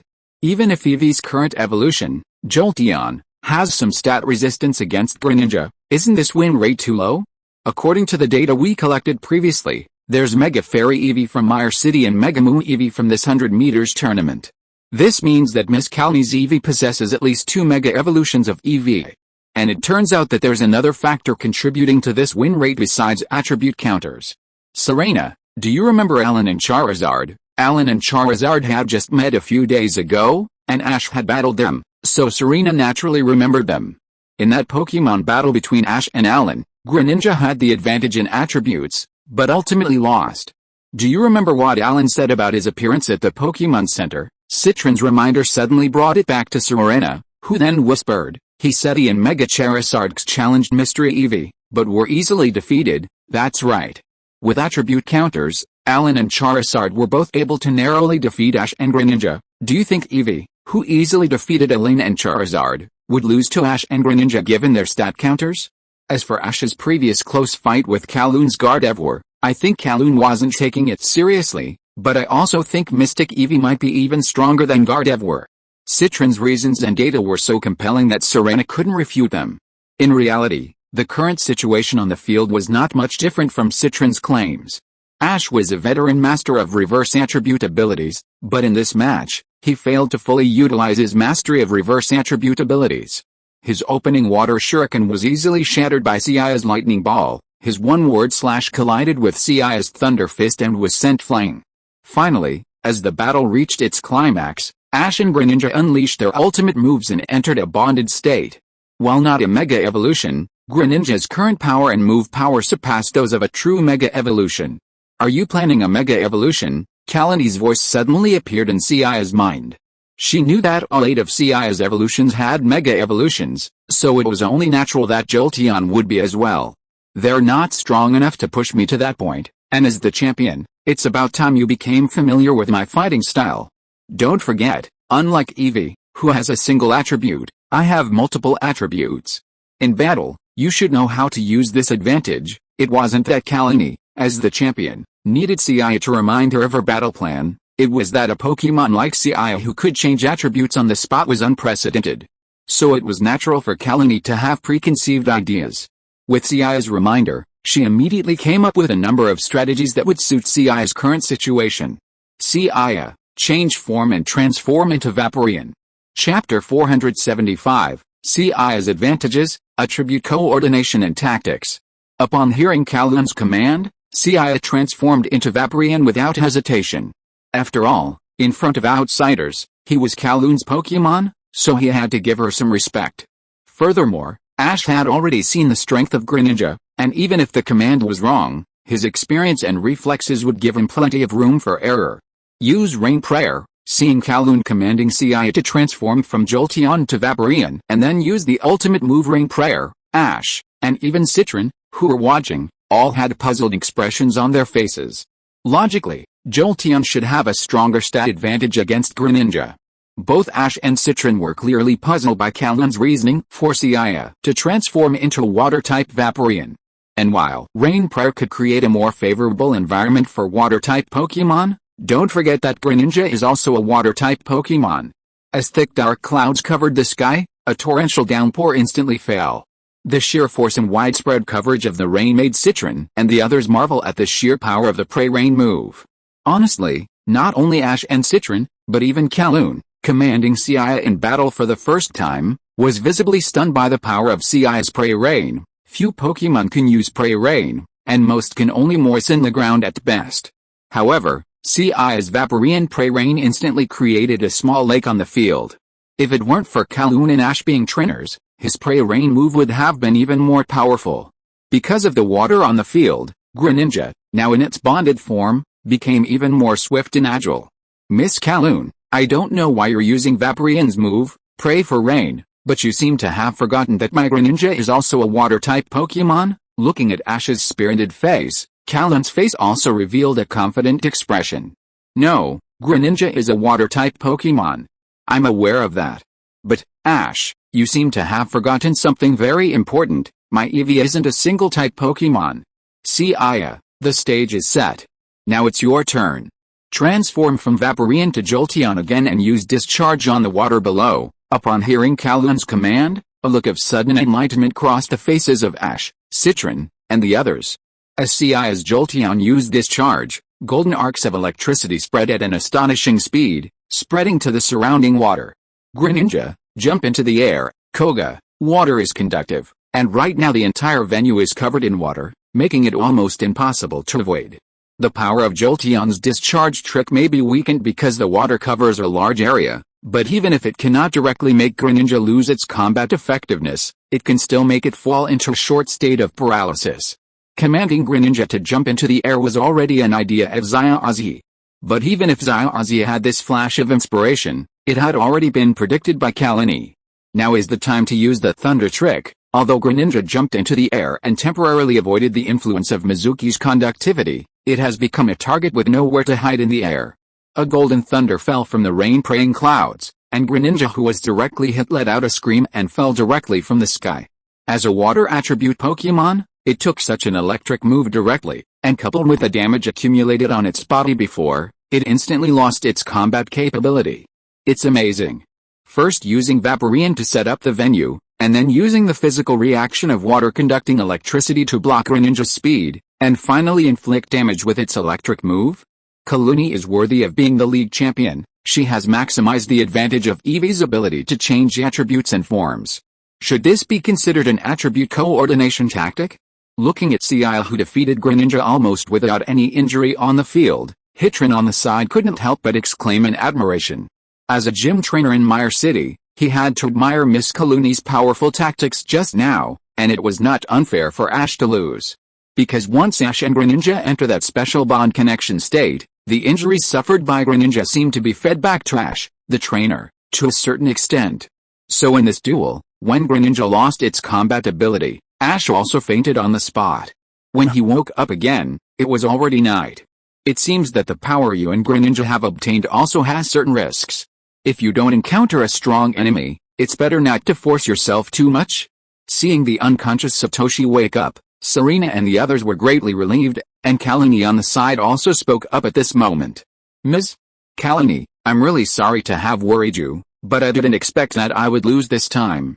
Counting the time when I first came to the Kalos region, I have lost to Eevee twice. When Satoshi woke up, he looked at Seiya sleeping on Kalani's thighs, with a look of regret on his face. Although Satoshi didn't think he could win this duel from the beginning, he didn't expect that he would lose so easily. Don't be discouraged, you and Greninja are also very strong, and I can feel that you still have a lot of room for improvement. And this time I also want to thank you. Because of you and Greninja, I know how to maximize Seiya's strength. Seiya. Seiya is the name of this Eevee. It's not a species name, but an individual name. After hearing Kalani's explanation, Seiya and the others didn't find it strange. After all, in the Pokemon world, there are indeed many trainers who give their favorite Pokemon another individual name. Moreover, Miss Kalani's Eevee has multiple evolutionary forms. It is indeed troublesome and confusing to call out the race name during battle. After seeing that Seiya was fine, Kalani encouraged Seiya and the others for a few words, then stood up and prepared to leave. As a league champion and a popular actress, she is usually very busy. Today, she is participating in the Triple Crown Satellite Tournament and having a Pokemon duel with Seiya. Her agent must have been worried crazy. Miss Kalani is really strong. She is worthy of being the league champion of the Kalos region. It seems that I still have a long way to go to catch up with her. End of this chapter. Thank you so much for reading until the end. Don't forget to give it a like. Looking for more exclusive content and immediate access? Subscribe to our Patreon. Remember, every like, subscription or donation encourages us to continue. Thank you all. See you in the next video.